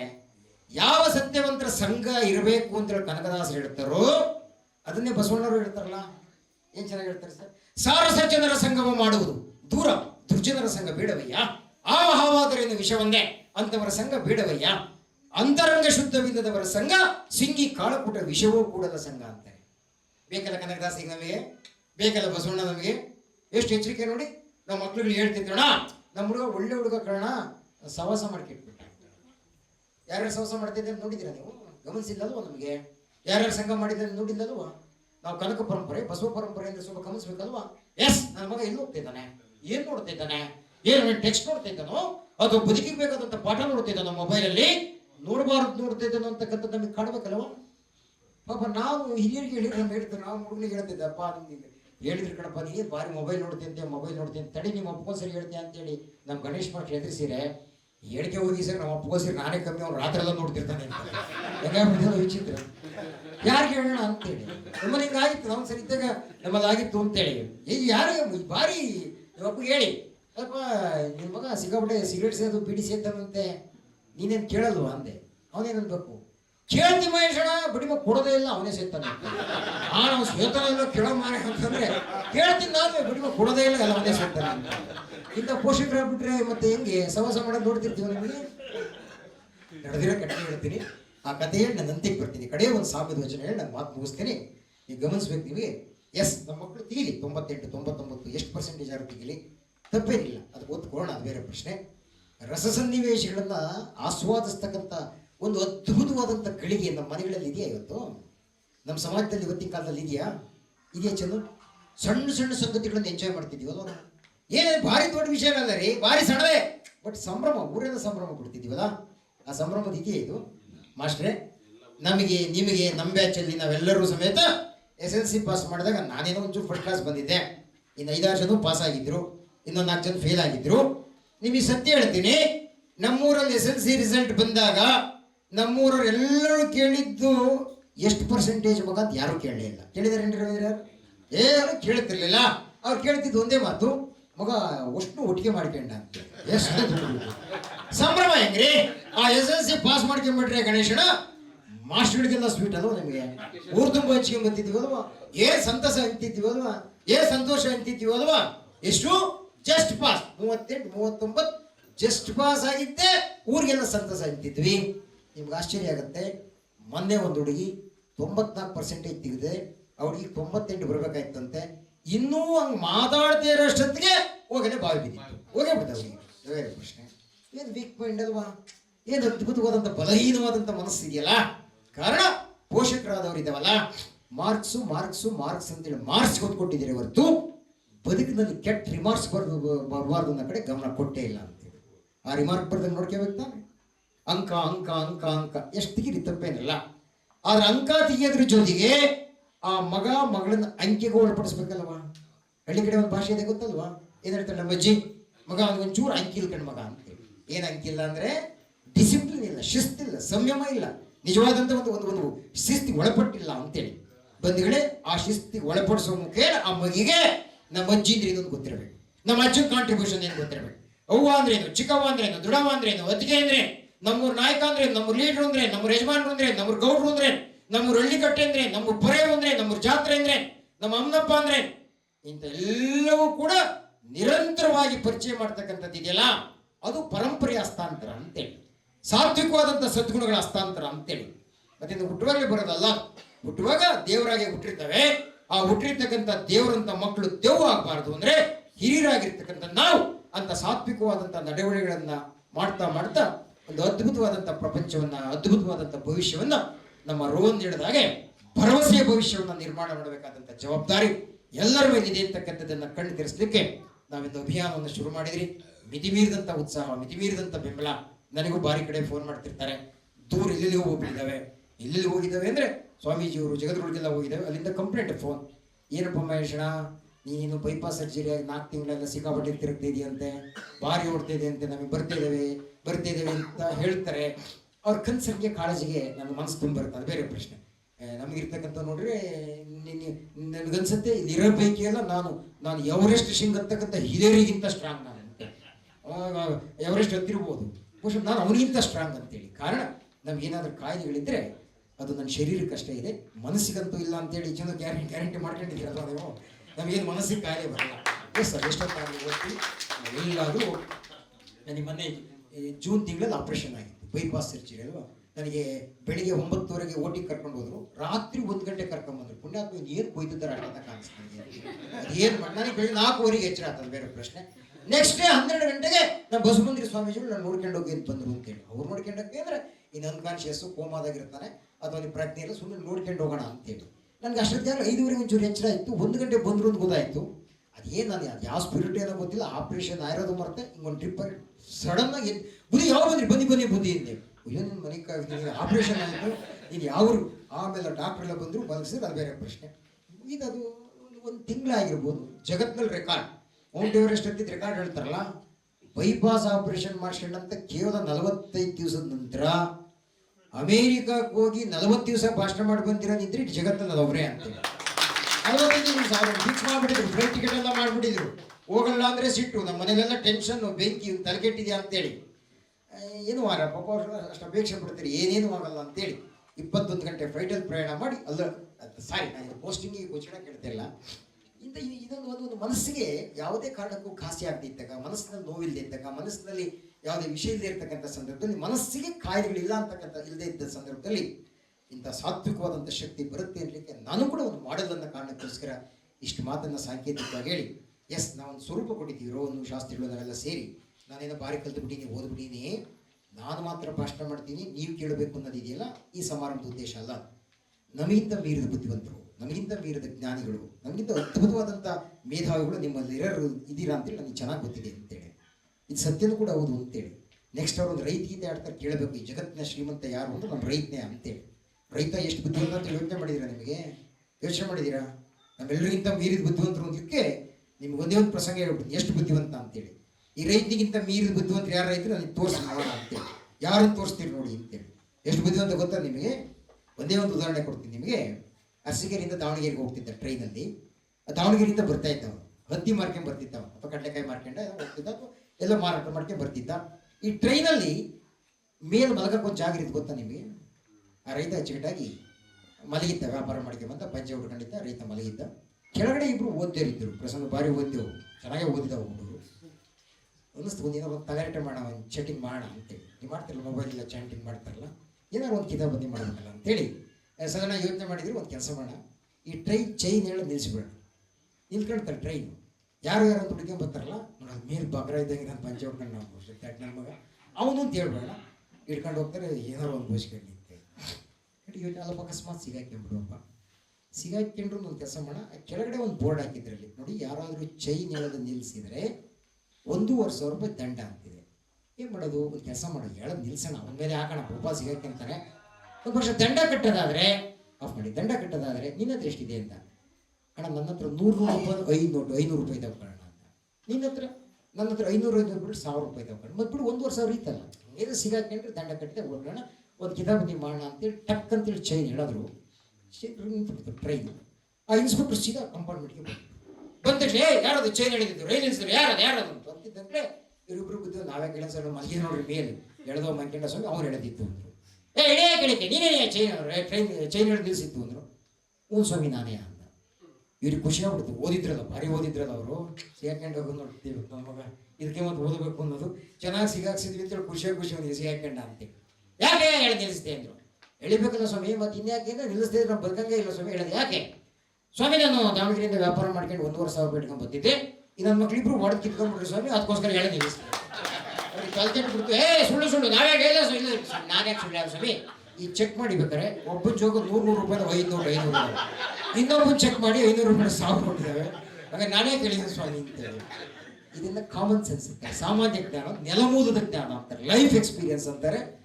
ನೀವು ಓದಿರೋದೆಲ್ಲ ಬದಿಗಿಟ್ಟು ನಿಮ್ಮೂರು ದನಕಾಯಿಗೆ ಸೋಮಣ್ಣನ ಜೊತೆ ಒಂದು ಅರ್ಧ ಗಂಟೆ ಕುತ್ಕೊಳ್ಳಿ. ನಿಮ್ಮೂರ ಅಜ್ಜಿ ಕಳೆ ಕೀಳ್ತಿದ್ದರೆ ಅಜ್ಜಿ ಜೊತೆ ಒಂದು ಅರ್ಧ ಗಂಟೆ ಇರಿ. ನಮ್ಮೂರಲ್ಲಿ ಇನ್ಯಾರೋ ನಮ್ಮ ತಿಮ್ಮಣ್ಣ ಬೇಸೆ ಹೊಡಿತಿದ್ದಾನೆ ಅಂದರೆ ಅವನ ಜೊತೆ ಒಂದು 2 ಹೊತ್ತು ಕಳೆ ನೀವು ಕಾಲ. ಈ ಡೌನ್ ಟು ಅರ್ತ್ ನೆಲಮುಖಿ ಸಂಸ್ಕೃತಿಯೆಲ್ಲ ರೂಢಿಸ್ಕೊಳ್ಳಿ. ನಾನೊಳಗಡೆ ನಾನು ಭಾರಿ ತುರಿಣ, ನಾನು ಭಾರಿ ಲೀಡ್ರು, ನಾನು ಭಾರಿ ಓದೀನಿ, ನಾನು ಭಾರಿ ರ್ಯಾಂಕು, ನಾನು ಭಾರಿ ದೊಡ್ಡ ಮನುಷ್ಯ ಅನ್ನೋದು ಬಿಟ್ಟು ನಾನು ಅವ್ರಿಗಿಂತ ಸಣ್ಣವನು ಅಂತಕ್ಕಂಥ ಭಾವ ಬೆಳೆಸ್ಕೊಳ್ಳಿ. ಇದು ಬಸವಣ್ಣವ್ರು ಹೇಳಿದ್ದು, ನನಗಿಂತ ಕಿರಿಯರಿಲ್ಲ, ಶಿವಭಕ್ತರಿಗಿಂತ ಹಿರಿಯರಿಲ್ಲ ಅಂತೇಳಿ. ಡೆಫಿನೆಟ್ ನಿಮ್ಮ ಎದುರಿಗೆ ಸಣ್ಣವರಲ್ಲಿ ಸಣ್ಣವನ್ನ, ಕಿರಿಯರಲ್ಲಿ ಕಿರಿಯನ್ನ, ನನಗಿಂತ ದೊಡ್ಡವರು ನೀವೇ ಅಂತಕ್ಕಂಥ ವಿನೀತ ಭಾವ ಹೇಳ್ತಾ 1-2 ಮಾತಿಗೆ ಗಂಡು ಮಕ್ಕಳ ಕಡೆಯಿಂದ ಒಬ್ರು, ಹೆಣ್ಮಕ್ಳ ಕಡೆಯಿಂದ ಒಬ್ರು, ಇದು ಹೆಂಗಾಯ್ತು ಒಂದು ಅಭಿಪ್ರಾಯವನ್ನ, ನಿಮ್ಮ ಪ್ರಶ್ನೆಗಳನ್ನ ಏನಾದ್ರು ಒಂದು ಮಾತಾಡಿ ಆಗ ಇದಕ್ಕೊಂದು ಇಂಟ್ರಾಕ್ಷನ್ ಟಚ್, ಒಂದು ಸಂವಾದದ. ಸತ್ತ ಮೇಲೆ ಬೆಲೆ ಇಲ್ಲ. ನೆಕ್ಸ್ಟ್ ಆಡ್ತಾರೆ ಅವ್ರು ಚಂದನ್ ಹಾಡು ಗೊತ್ತಾ? ಹಾಡು ಯಾವುದು ಅಂತೇಳಿ, ಒಳಿತು ಮಾಡು ಮನುಷ್ಯ ನೀನಿರೋದು 3 ದಿವಸ ಅಂತೇಳಿ. ಇದ್ದಕ್ಕೆ ತಾನೇ ಒಳ್ಳೇದು ಮಾಡ್ಬೇಕಾಗಿರೋದು. ಬಸವಣ್ಣವರೊಂದು ವಚನ ಹೇಳ್ತಾರೆ, ವ್ಯಾಧನೊಂದು ಮೊಲನ ತಂದರೆ ಸಲುವ ಆಗಕ್ಕೆ ಬೆಲೆಗೈವರಯ್ಯ, ನೆಲನಾಳದನ ಹೆಣನೆಂದರೆ ಒಂದು ಅಡಕೆಗೆ ಕೊಂಬುವರಿಲ್ಲ ನೋಡ. ವಚನ ಸರಳವಾಗಿದೆ, ನಿಮಗೆ ಬ್ರೀಫ್ ಆಗಿ ಹೇಳ್ತೀನಿ ನಿಮಗೆ ಅಂತ. ಒಂದು ಸಣ್ಣ ಉದಾಹರಣೆ ಕೊಡ್ತೀನಿ. ಈಗ ಇಲ್ಲಿ ಬರ್ತಿರ್ತೇವೆ ಯಾವುದೋ ಮದುವೆಗೆ ಅಂತೇಳಿ, ನಾವು ನಮ್ಮ ಫ್ರೆಂಡು 4-5 ಜನ ಬರ್ತಿರ್ತೀವಿ. ನನ್ನ ಚಪ್ಪಲಿ ಉಂಗುಷ್ಟೇ ಹರ್ಕೊಂಡು ಹೋಗ್ಬಿಡ್ತು. ಹರ್ಕೊಂಡು ಹೋದ ತಕ್ಷಣ ನಾವು ಇಲ್ಲಿ ನಮ್ಮ ಇಂದ್ರ ಮಾರಿದ್ರಲ್ಲಿ ಚರವೇಂದ್ರಮಲ್ಲಿ, ಅಜ್ಜಿ ಇಲ್ಲೊಂಚೂರು ಚಪ್ಪಲಿ ಬಿಟ್ಟು ಹೋಗ್ತೀವಿ ಕಣಜ್ಜಿ, ಅಲ್ಲಿ ಮುಂದಗಡೆ ಪರಮೇಶ್ವರನ ಮನೆಗೆ ಹೋಗ್ತಾ ಇದೀವಿ, ಅಲ್ಲೊಂದು ಮದುವೆ ಇದ್ದು ಬರ್ತೀವಿ ಅಂದರೆ, ಅಜ್ಜಿ ಏನಂತ ಗೊತ್ತಾ ನಿಮಗೆ? ಏನು ಮಗ ಚಪ್ಪಲಿ ಹೊರಗೆ ಬಿಡ್ತೀಯ, ನಾಯಿ ಕಚ್ಕೊಂಡು ಒಂಚೂರು ಒಳಗೆ ಬಿಡು, ನಾನು ಚಪ್ಪಲಿ ಅಲ್ಲೇ ಬಿಟ್ಟು ಹೋಗ್ತೀವಿ, ಒಳಗೆ ಬಿಡು ಮಗ. ಸರಿ ಹೆಂಗಾಯ್ತು, ಮುಂದೆ ಹೋಗ್ತಿದ್ವಿ, ನಮ್ಮ ಜೊತೆ ಹೋಗಿ ಹಾರ್ಟ್ ಅಟ್ಯಾಕ್ ಟಕ್ಕನ್ ಸತ್ತೋಗ್ಬಿಟ್ಟ, ಪಟ್ಟನ್ ಸತ್ತೋಗ್ಬಿಟ್ಟ. ಇದೊಳ್ಳೆ ಕಥೆ ಐತಲ್ಲ ಅಂತೇಳಿ ಗಣೇಶನ, ಅಜ್ಜಿ ಹಿಂಗಾಯ್ತಲ್ಲ, ನಾವು ಒಂಚೂರು ಮದಿಗೆ ಹೋಗೋ ತನಕ ಬರ್ತೀವಿ, ಈ ಹೆಣನ ಒಂಚೂರು ನಿಮ್ಮ ಜಗ್ತಿ ಮೇಲೆ ಇಟ್ಟಿರ್ತೀವಿ ಕಣಜ್ಜಿ. ಇಟ್ಕೊಳತ್ತ ಅಜ್ಜಿ, ಸುಮ್ಮನೆ ಹೋಗ ಮಾರಯ್ಯ ಮಾತಾಡೋದಕ್ಕ, ಪರವಾಗಿಲ್ಲ ಸತ್ತೋಯ್ತಾನೆ ಅಂತೀಯ, ನಮ್ಮನೆ ಮುಂದೆ ನಂಬಾಗಿ ಹಿಡ್ತೀಯ, ತಮ್ಮ ಅಂತೀವಿ ಮಾರಯ್ಯ, ಚಪ್ಪಲಿ ಒಳಗೆ ಬಿಡು ಅಂದ್ರು. ಹೆಣನ ಹೊತ್ತಿದ್ರೆ ಬಂದೀಯ ಅಂತಲ್ವ ನಿಮಗೆ. ನೋಡಿ ಬಸವಣ್ಣ ಈ ಸತ್ಯ ಕುರ್ಸಿರಲ್ರಿ. ವ್ಯಾಧನೊಂದು ಮೊಲನ ತಂದರೆ ಸಲುವಾಗಕ್ಕೆ ಬೆಲೆಗೈವರಯ್ಯ, ನೆಲನಾಳದನ ಹೆಣನೆಂದರೆ ಒಂದು ಅಡಕೆಗೆ ಕೊಂಬುವರಿಲ್ಲ ನೋಡ. ಯಾರ ಮೊಲ ಬೇಟೆ ಅಡಿಕೆ ಬಂದ್ಬಿಟ್ರೆ ತಿನ್ನರು, ಒಂದು 100 ರೂಪಾಯಿ kg 200 ರೂಪಾಯಿ kg ತಾಂತಾರಲ್ವಾ? ತಾಂತಾನೆ ಇಲ್ಲಪ್ಪ ಜಗತ್ತಾಳಿರೋ ಮುಖ್ಯಮಂತ್ರಿ ಪ್ರಧಾನಮಂತ್ರಿ ಏನಪ್ಪ ಇದು ಒಂದು ಅಡಕೆಗೆ ಕೊಂಬೂರಿ ಅದು ಕೊಂಡ್ಕೊಂತೀವ ದುಡ್ಡು ಗಿಟ್ಟು ಬೇಡಪ್ಪ ಒಂದು ಅಡಕೆ ಕೊಡೋದ್ರು ಕೊಂಡ್ಕೊಳ್ಳೋರಿಲ್ಲ ಮೊದಕಿಸ್ತ ಕರಕಷ್ಟ ಅಂದ್ರೆ ನಾ ಬಾಳುವೆ ಸನನಂಬು ನಮ್ಮ ಕೂಡಲ ಸಂಗಮ ದೇವನ ಇವೆಲ್ಲ ತಾತ್ಕಾಲಿಕ ರೀ. ಫಸ್ಟ್ ಆ ಭಗವಂತ ನಂಬು, ಅವನೇ ಆತ್ಯಂತಿಕವಾದ ಸತ್ಯ ಅಂತೇಳಿ ಬಸವಣ್ಣವ್ರು ಹೇಳ್ತಾರೆ. ಕನಕದಾಸರು ಹೇಳ್ತಾರೆ ಗೊತ್ತಾ ನಿಮಗೆ, ಏನು ಡಾಕ್ಟರ್ ಅವರು ಅಂತೇಳಿ, ಎಲ್ಲಿ ಮೆಡಿಕಲ್ ಮಾಡಿದ್ರು ಅಂತೇಳಿ, ಏನು ಚೆನ್ನಾಗಿದೆ ಈಗ ಮನೆಗೆ ಹೋಗಿ ಚೆಕ್ ಮಾಡಿ. ನೀವು ಎಷ್ಟು ವೇಟ್ ಇದ್ದೀರಾ ಅಂದರೆ ನೀವು LIC ಮಾಡಿಸ್ಬೇಕಾರೆ ಒಂದು ಟೇಪ್ ಹಿಡ್ಕೊಂತೀವಿ ಅಲವೇಷಣ, ಗೋಡೆಗೆ ಒಂದು ಮಾರ್ಕ್ ಮಾಡಿರ್ತಾರೆ, ಸ್ಕೇಲ್ ಇಟ್ಬಿಟ್ಟು ನೀನು 5-6 ಇದೆಯಾ 6-2 ಇದೆಯಾ ಹೇಳ್ತೀವಲ್ವ. ಕನಕದಾಸರು ನೋಡ್ರಿ ನೆಲಮುಖಿ ಜ್ಞಾನ ಏನು ಹೇಳ್ತಾರೆ ಗೊತ್ತ ಪ್ರಸನ್ನ, 8 ಗೇಣಿನ ದೇಹ. ನೀವು ಮನೆಗೂ ಅರ್ಥ ಮಾಡ್ಕೊಂಡ್ರೆ ನೀವು ನಿಮ್ಮ ಕೈಯಾಗ 8 ಗೇಣಿ ಇರ್ತೀರಂತೆ. 8 ಗೇಣಿನ ದೇಹ, ಕೀಲುಗಳು 68, ರೋಮಗಳು ಅನಂತ ಕೋಟಿ. ಎಷ್ಟಿದಾವ ಕೂದಲು ಯಾರು ಎಣ್ಸಕ್ಕಾಯ್ದೇನ್ರಿ? ಎಷ್ಟಿದಾವ? 8 ಗೇಣಿನ ದೇಹ, ಕೀಲುಗಳು 68, ರೋಮಗಳ ಅನಂತ ಕೋಟಿ, ಹಲವು ಮಾಂಸಖಂಡಗಳಿಂದ ಮಾಡಿದ ಈ ದೇಹದೋಳು ನೆಂಟ ನೀನಿದ್ದು ಅಗಲಿದೊಡೆ ಒಣ ಎಂಟೆಯಲ್ಲಿ ಮುಚ್ಚುವರು, ನೀ ಅನವರತ ರಕ್ಷಿಸಿ ಕಾಪಾಡು ಎನ್ನೊಡೆಯ ನೆಲೆಯಾದಿ ಕೇಶವ ಅಂತೇಳಿ ಬಸವಣ್ಣ ಹೇಳಿದ್ದು ಅರ್ಥ ಆಯ್ತಲ್ಲ. ಇದ್ರೊಳಗೆ ಜೀವ ಅಂತ ಇರುತ್ತಲ್ಲ ಅದೇ ಶಿವ. ಅದಿರೋ ತನಕ ನಿಂದಷ್ಟೇ, ಅದು ಹೋದ್ಮೇಲೆ ಒಣ ಎಂಟೆಯಲ್ಲಿ ಮುಚ್ಚುವರು. ತಾಂಡವ ಸಮಾಧಿ ಮಾಡಿ ಬರ್ತೀವಲ್ವಾ, ಇಲ್ಲ ಸುಡ್ತೀವಲ್ವಾ ಅಷ್ಟೇ. ಹಂಗಾಗಿ ಪ್ರಾಯಶಃ ಜೀವ ಇದ್ದಾಗ ಏನೇನು ಮಾಡ್ಬೇಕು ಆ ಒಳ್ಳೆ ಕೆಲಸ ಮಾಡು ಅಂತೇಳಿ ಯಾವ ಕನಕರು ಹೇಳಿದ್ದಾರೆ, ಯಾವ ಪುರಂದ್ರು ಹೇಳಿದ್ದಾರೆ, ಯಾವ ನಮ್ಮ ಬಸವಣ್ಣವ್ರು ಹೇಳಿದ್ದಾರೆ, ಅಪ್ಮಾದೇವಿ ಹೇಳಿದ್ದಾರೆ, ಅಲ್ಲಮ್ಮ ಹೇಳಿದ್ದಾರೆ. ಎಲ್ಲರೂ ಹೇಳಿರ್ತಕ್ಕಂಥ ಸತ್ಯ ಮತ್ತು ಸತ್ವವನ್ನ ನಾವು ಜತನದಲ್ಲಿ ಕಾಪಾಡಿಕೊಳ್ಳಿಕ್ಕೆ ಇಂಥ ಸಂವಹನ, ಇಂಥ ಕಾರ್ಯಕ್ರಮ ನಿಜಕ್ಕೂ ದೊಡ್ಡ ಪ್ರೇರಣೆ ಅಂತಕ್ಕಂಥ ಆಶಯದ ಮಾತುಗಳನ್ನು ಹೇಳಿ ಇಂಥ ಅದ್ಭುತವಾದಂಥ ರಸಗಳಿಗೆಯನ್ನು ನಿರ್ಮಾಣ ಮಾಡಿದಂಥ ನಾವೆಲ್ಲ ಕೂಡಿ ಬಾಳ್ತಕ್ಕಂಥ ಒಟ್ಟಾಗಿ ಮುಖ ನೋಡ್ತಕ್ಕಂಥ ಮುಖಾಮುಖಿಯ ಸಮಾರಂಭವನ್ನು ಏರ್ಪಾಡು ಮಾಡಿದಂಥ ರವೀಂದ್ರ ಮತ್ತು ಅವ್ರ ಮನೆ ಬಾಳ್ ಬಂಗಾರ ಆಗಲಿ. ಪಾಲ್ಗೊಂಡಿರ್ತಕ್ಕಂಥ ಎಲ್ರಿಗೂ ದೇವರು ಒಳ್ಳೇದು ಮಾಡಲಿ. ನಮ್ಮ ಜನಪದ ಸಾಹಿತ್ಯ ಕರ್ತಿ ಮಾತು ಇದು ಆಗಾಗ ಹೇಳ್ತಿದ್ದೀನಿ ನಾನು, ಅದು ನನ್ನ ಕಡೆ ಮಾತು 3 ಸಾಲಲ್ಲಿದೆ. ಬೆಳವಾಡಿ ಕಲ್ಲಿಸ್ಕೊಂಬತ್ತೀರಲ್ರಿ, ಇವತ್ತಿನ ಮಿಷಿನ್ ಇರಲ್ಲ, ರಾಗಿ ಮಾಡಬೇಕು ಅಂದರೆ ಬೀಸಕಲ್ಲೇ ಬೇಕು ತಾನೆ. ಇದಾವ ಯಾರಮಂದಾರುವೆ ಇಲ್ವಾ? ನಾವಂತೂ ಎಲ್ಲ ಇಟ್ಟಿದ್ದೀವಪ್ಪ.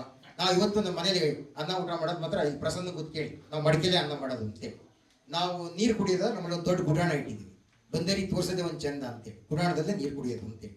ಸಣ್ಣ ಪ್ರಮಾಣಕ್ಕೆ ಬದುಕಿನ ಸಂಪ್ರದಾಯದ ಹತ್ರ ನಾವು ಸ್ವಲ್ಪ ಮುಖ ಮಾಡಿದ್ದೀವಿ ಅಂತೇಳಿ, ಅದು ಬೇಕು ಅಂತೇಳಿ. ಆ ಕಾರಣಕ್ಕೋಸ್ಕರ ನಾನು ಈ ಮಾತನ್ನ ಹೇಳ್ತಾ, ಕಲ್ಲು ಬೀಸೆ ಕಲ್ಲು ಇಸ್ಕೊಂಡ್ಬಿಡ್ತಾಳೆ, ಬೀಸಿ ವಾಪಸ್ ಕೊಡ್ತಾಳೆ ಅಲ್ವಾ. ಕಲ್ಲೇನು ಸೌದಿರುತ್ತಾ? ಸೌದಿಲ್ಲ ಅಲ್ವಾ. ಆದರೂ ಅಜ್ಜಿ ಕೊಡ್ಬೇಕಾರೆ ಏನಂತೇಳೆ, ಕಲ್ಲು ಕೊಟ್ಟುವಾಗ ಎಲ್ಲ ಭಾಗ್ಯವು ಬರಲಿ. ಕೊಟ್ಟಿರೋದೊಂದು ಕಲ್ಲು ಅಷ್ಟೇ ರೀ, ಸುಮ್ಮನೆ ಕೊಟ್ಟು ಬರ್ತಾಳ. ಕಲ್ಲು ಕೊಟ್ಟಿದ್ಯಾ, 4 ಸೇರಿ ರಾಗಿ ಬೀಸ್ಕೊಂಡಿದ್ದೀನಿ. ಕಲ್ಲು ಕೊಟ್ಟುವಾಗ ಎಲ್ಲ ಭಾಗ್ಯವು ಬರಲಿ, ಪಲ್ಲಕ್ಕಿ ಮೇಲೆ ಮಗ ಬರಲಿ, ಅವ್ವ ನಿನ್ನ ಮನೆಗೆ ಮಲ್ಲಿಗೆ ಮುಡಿಯೋ ಸೊಸೆ ಬರಲಿ ಅಂತೇಳಿ. ಈಗ ನಮ್ಮ ಇಂದ್ರಮ್ಮನವ್ರಿಗೆ ಅಂದರೆ ಪಲ್ಲಕ್ಕಿ ಮೇಲೆ ಬರೋದು ಅಂದ್ರೆ ಏನು ಭಾರಿ ರಾಜ ಮಹಾರಾಜ ಮಂತ್ರಿನೇ ಆಗಬೇಕು ಅಂತಿಲ್ಲ. ಒಳ್ಳೆ ಸ್ಥಾನ ಮಾನ ಘನತೆ ಇಟ್ಕೊಂಡಿರ್ತಕ್ಕಂಥ ರವೀಂದ್ರ ಅಂತ ಮಗ ಬಂದಿದ್ದಾನೆ. ಎಸ್ ಅಲ್ವಾ ನಿಮಗೆ? ಮಲ್ಲಿಗೆ ಮುಡಿಯೋ ಸೊಸೆ ಬರಲಿ ಅಂತ ಹೇಳಿದ್ದಾರೆ, ಅದು ಬಂದಿದೆ. ಎಸ್, ಒಂದು ಕಲ್ಲು ಕೊಟ್ಟಿರ್ತಕ್ಕಂಥದಕ್ಕೆ ಇಷ್ಟು ವಂದನೆ ಹೇಳ್ತಾಳೆ ಅಂದರೆ ನಾವು ಒಳ್ಳೆ ಊಟ ಆಗ್ತಾ ಇದ್ದಾರೆ, ಒಳ್ಳೆ ಒಂದು ಸಂಘ ಏರ್ಪಾಡು ಮಾಡಿದ್ದಾರೆ, ಒಂದು ಅದ್ಭುತವಾದಂಥ ರಸಗಳಿಗೆ ನಿರ್ಮಾಣ ಮಾಡಿದಂಥ ಇಂದ್ರಮ್ಮರು, ನಮ್ಮ ಅಮ್ಮ ರವೀಂದ್ರ, ಒಟ್ಟು ಅವ್ರ ಮನೆ ಎಲ್ಲರಿಗೂ ಒಂದು ಬಾಳ್ ಬಂಗಾರ ಆಗಲಿ. ನಮಗೆ ನಿಮಗೆಲ್ಲ ಭಗವಂತ ಸದಾಶಿವನ ಕರುಣಿಸ್ಲಿ. ಆ ಶೃಂಗೇರಿ ಮಾತೆ ಶಾರದೆ ಕೃಪೆಯಿಂದ ನಾವಿನ್ನೇನು ಕೇಳಲ್ಲ, ಇಷ್ಟೇ ಕೇಳೋದು ಮಾಸ್ಟ್ರೆ, ನೀನು ಯಾರನ್ನಾರು ಪರೀಕ್ಷೆ ಮಾಡಕ, ರಾಜಕಾರಣಿಗಳು ಎಷ್ಟು ಬೇಕಾದ್ರೂ ಪರೀಕ್ಷೆ ಮಾಡಿ ಕೇರೆ ಮಾಡಲ್ಲ. ನೀನು ಯಾರಾದ್ರೂ ಉದ್ಯಮಿಗಳು ಪರೀಕ್ಷೆ ಮಾಡ್ತೀಯಾ, ಮಾಡು ಭಗವಂತ. ದುಡ್ಡಿದ್ದವರು ಪರೀಕ್ಷೆ ಮಾಡ್ತೀಯಾ, ಆಫೀಸರ್ ಪರೀಕ್ಷೆ ಮಾಡ್ತೀಯಾ, ಯಾರನ್ನ ಏನು ಬೇಕಾದ್ರೂ ಪರೀಕ್ಷೆ ಮಾಡು. ನಿನ್ನ ತಮ್ಮಯ್ಯ ಅಂತೀನಿ, ರೈತರು ಮಾತ್ರ ಜಾಸ್ತಿ ಪರೀಕ್ಷೆ ಮಾಡ್ಬೇಡ ಅಂತ. ರೈತಿಗೆ ಇಷ್ಟೇ ಕೇಳತ್ತ ಭಗವಂತ, ನೀನೇನು ಮಾಡ್ಬಿಡಪ್ಪ, ನನಗೆ ಕಾನ್ಫಿಡೆನ್ಸ್ ಇದೆ, ಭರವಸೆ ಇದೆ, ಮುಂದೆ ನಮಗೆ ನಿಮಗೆಲ್ಲ ಸುಭಿಕ್ಷದ ಕಾಲ ಅಂತೇಳಿ. ಹೆಂಗೆ ಸುಭಿಕ್ಷದ ಕಾಲ? ಡೆಫಿನೆಟ್ ಆಗಿ ಈಗ ಹೆಂಗೆ ಕೆರೆ ತುಂಬ ಕೋಡ್ ಬಿದ್ದಿದೆಯೋ, ಭಗವಂತ ಪ್ರತಿ ವರ್ಷ ಬೆಳವಾಡಿ ಕೆರೆ ಕೋಡ್ ಬೀಳ್ತಿರ್ಲೇಬೇಕು. ನಮ್ಮ ಮಾನ್ಯ ಜನಪ್ರತಿನಿಧಿಗಳು ಶಾಸಕರಾದವ್ರು ಬಂದು ಪೂಜೆ ಮಾಡ್ತಿರ್ಲೇಬೇಕು. ಅದು ತುಂಬ್ತಿದ್ದಂಗ್ಲೇ ಮುಂದ್ಗಡೆ ನಮ್ಮೆಲ್ಲ ಕೆರೆ ತುಂಬಬೇಕು, ದೇವ್ರ ದೊಡ್ಡ ಕೆರೆ ತುಂಬಬೇಕು, ಹಿರೇಕಟ್ಟೆ ಒಟ್ಟು ತುಂಬಬೇಕು, ತುಂಬ್ತಿರ್ಬೇಕು. ಭಗವಂತ ಸದಾ ಒಳ್ಳೆ ಮಳೆ ಕೊಟ್ಟು, ಮಳೆಗೆ ತಕ್ಕ ಬೆಳೆ ಕೊಟ್ಟು, ಬೆಳೆಗೆ ತಕ್ಕ ಬೆಲೆ ಕೊಟ್ಟು ನಮ್ಮ ರೈತ ಸಮೂಹವನ್ನು ನಿರಂತರವಾಗಿ ಕಾಪಾಡು ದೇವ ಅಂತೇಳಿ ಪ್ರಾರ್ಥನೆ ಮಾಡಿ ನನ್ನ ಮಾತಿ ಮಂಗಳಾಡ್ತಾ ನಮಸ್ಕಾರ. ಮನವ ಮುಟ್ಟಿಸಿದಂತಹ ಉತ್ತಮ ವಾಗ್ಮಿಗಳು ಹಾಗೂ ನಮ್ಮೆಲ್ಲರ ನೆಚ್ಚಿನ ಶ್ರೀಯುತ ಚಟ್ನಳ್ಳಿ ಮಹೇಶಣ್ಣನವರಿಗೆ ಹೃದಯ ಸ್ಪರ್ಶಿ ಧನ್ಯವಾದಗಳು.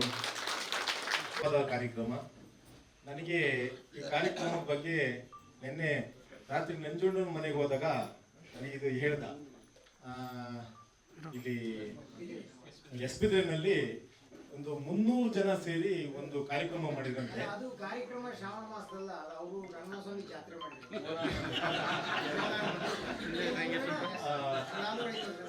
ಅಲ್ಲಿ ನನಗೆ ಆ ಕಾರ್ಯಕ್ರಮದಲ್ಲಿ ನಿಜವಾಗೂ ನಾನು ಕೇಳಿದೆ ಯಾರು ಅದ್ರದ್ದು ಪೂರ್ತಿ ಸಾರಥ್ಯ ವಹಿಸಿದ್ರು ಅಂತ. ಮಹೇಶ್ ಅಣ್ಣ ಅಂತಂದಾಗ ಕಾರ್ಯಕ್ರಮ ಮತ್ತೆ ಮಾತಾಡೋದೇ ಬೇಡಬ್ರು, ಮಹೇಶ್ ಅಣ್ಣ ಇತ್ತು ಅಂತಂದ್ರೆ ಅಲ್ಲಿ ಮುಗೀತು. ಅಲ್ಲಿ ಇನ್ನೇನು ಊಟ ತಿಂಡಿ ಜ್ಞಾನನೇ ಬರಲ್ಲ ಜನಗಳಿಗೆ, ಅದೇ ಊಟ ತಿಂಡಿ ಆಗಿರುತ್ತೆ ಅಂತ ತುಂಬಾ ಹೆಮ್ಮೆಯಿಂದ ಹೇಳಿದೆ.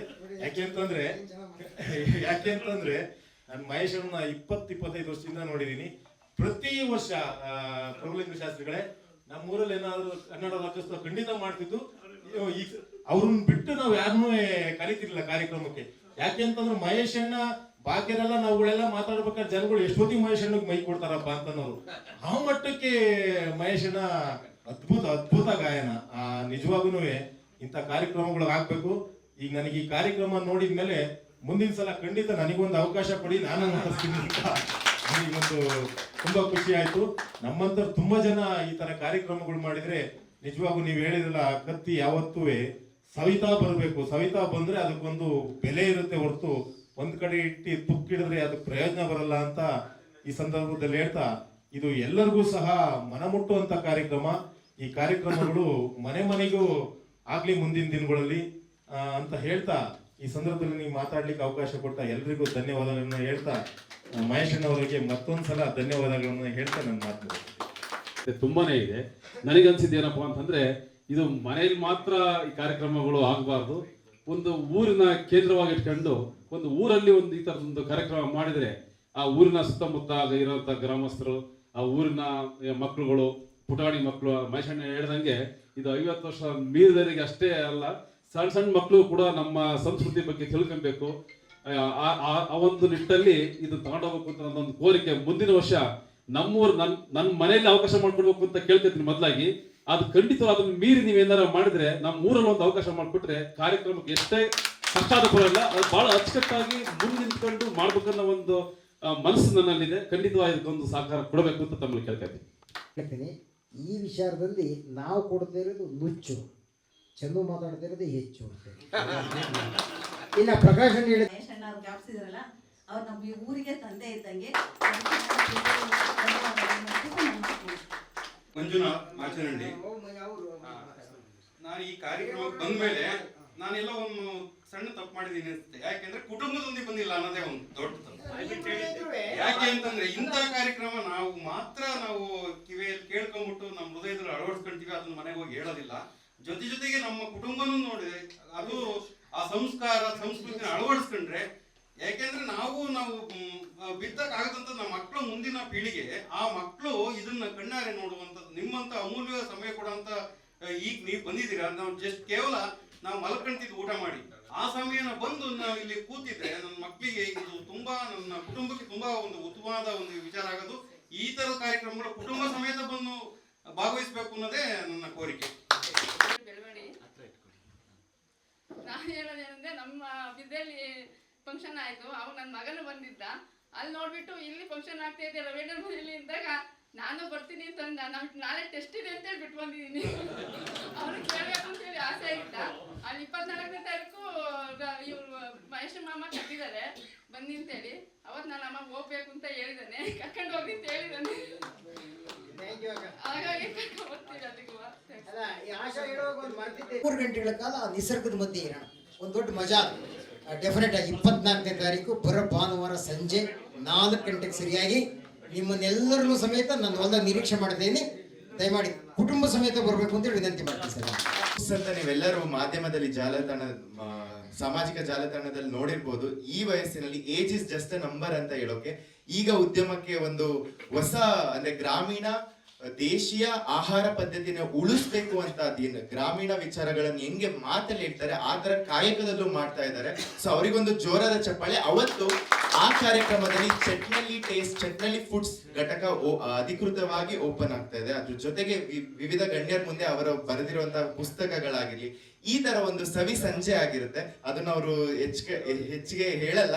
ಅದ್ರ ಜೊತೆಗೆ ಆ ಫುಡ್ಸ್ ನಿಮಗೆ ಬೇಕು ಅಂದ್ರೆ ಒಂದು ಚಟ್ನಳ್ಳಿ ಮಹೇಶ್ ಅಣ್ಣನವ್ರು ಸಂಪರ್ಕಿಸಬಹುದು, ಇಲ್ಲ ಚಿಕ್ಕಮಗಳೂರು ನಗರದಲ್ಲಿ ಈಗ ರಾಜ್ಯದೆಲ್ಲೆಡೆ ನಿಧಾನಕ್ಕಾಗುತ್ತೆ, ಚಿಕ್ಕಮಗಳೂರು ನಗರದಲ್ಲಿ ಶ್ರೀರಾಮ ಸ್ವೀಟ್ಸ್, ಚಾಮುಂಡಿ ಸ್ಟೋರ್ಸ್, ಈ ತರ ಬೇರೆ ಬೇರೆ ಅಂಗಡಿಗಳಲ್ಲೂ ಕೂಡ ಕಿಲ್ಸ, ಮಾಲ್ದಿ, ನಿಪ್ಪಟ್ಟು, ಚರ್ಮುರಿ, ಈ ತರ ನಮ್ಮ ಅಜ್ಜಿ ತಾತ ಮತ್ತೆ ಹಿರಿಯರು ಏನ್ ಮಾಡ್ತಿದ್ರಲ್ಲ ಆ ತರದ ಒಂದು ಸತ್ವ ಇರುವಂತಹ ಒಂದು ಅಭಿರುಚಿ ಇರುವಂತಹ ಒಂದು ಆಹಾರ ಪದ್ಧತಿಯನ್ನು ಉಳಿಸ್ಬೇಕು ಅಂತ ಮಹೇಶ್ ಅಣ್ಣನವರು ಅದನ್ನ ಮಾಡ್ತಾ ಇದ್ದಾರೆ.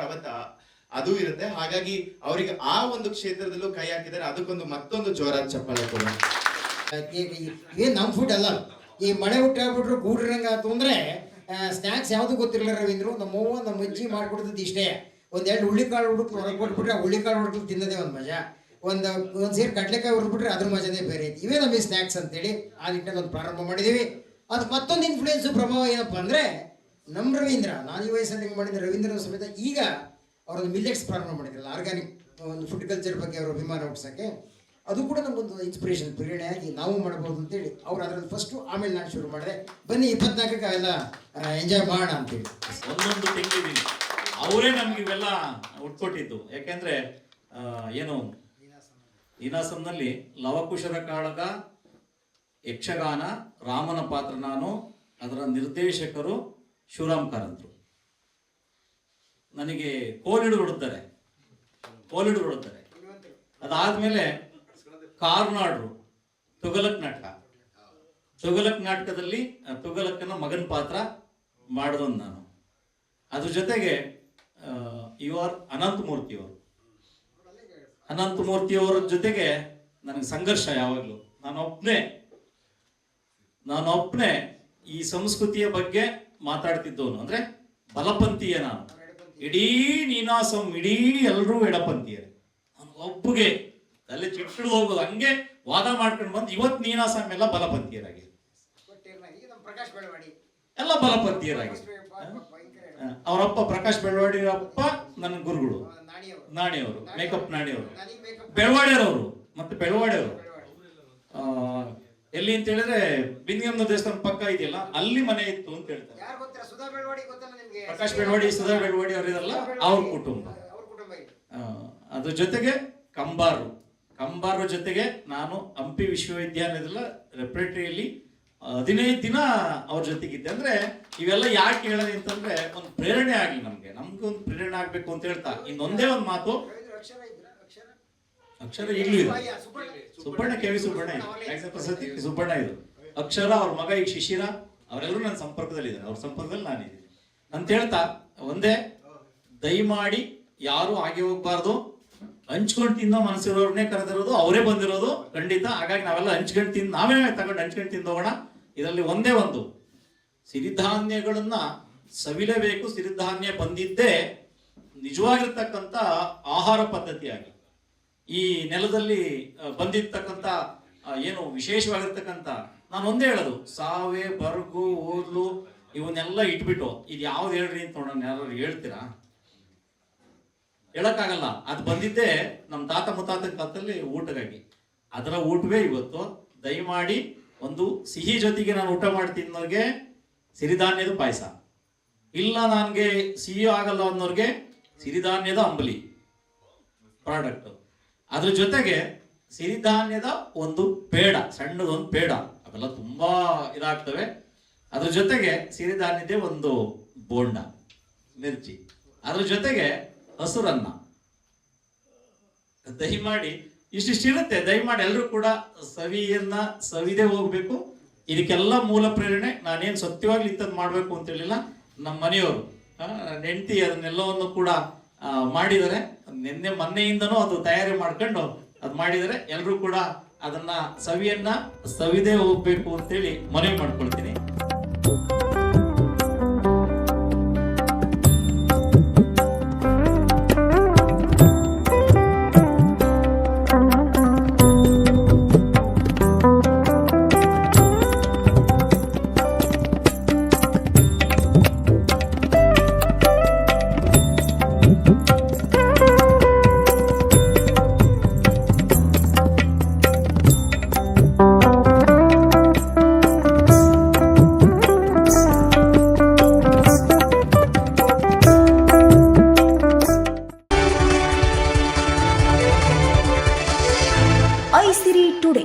Voice of democracy.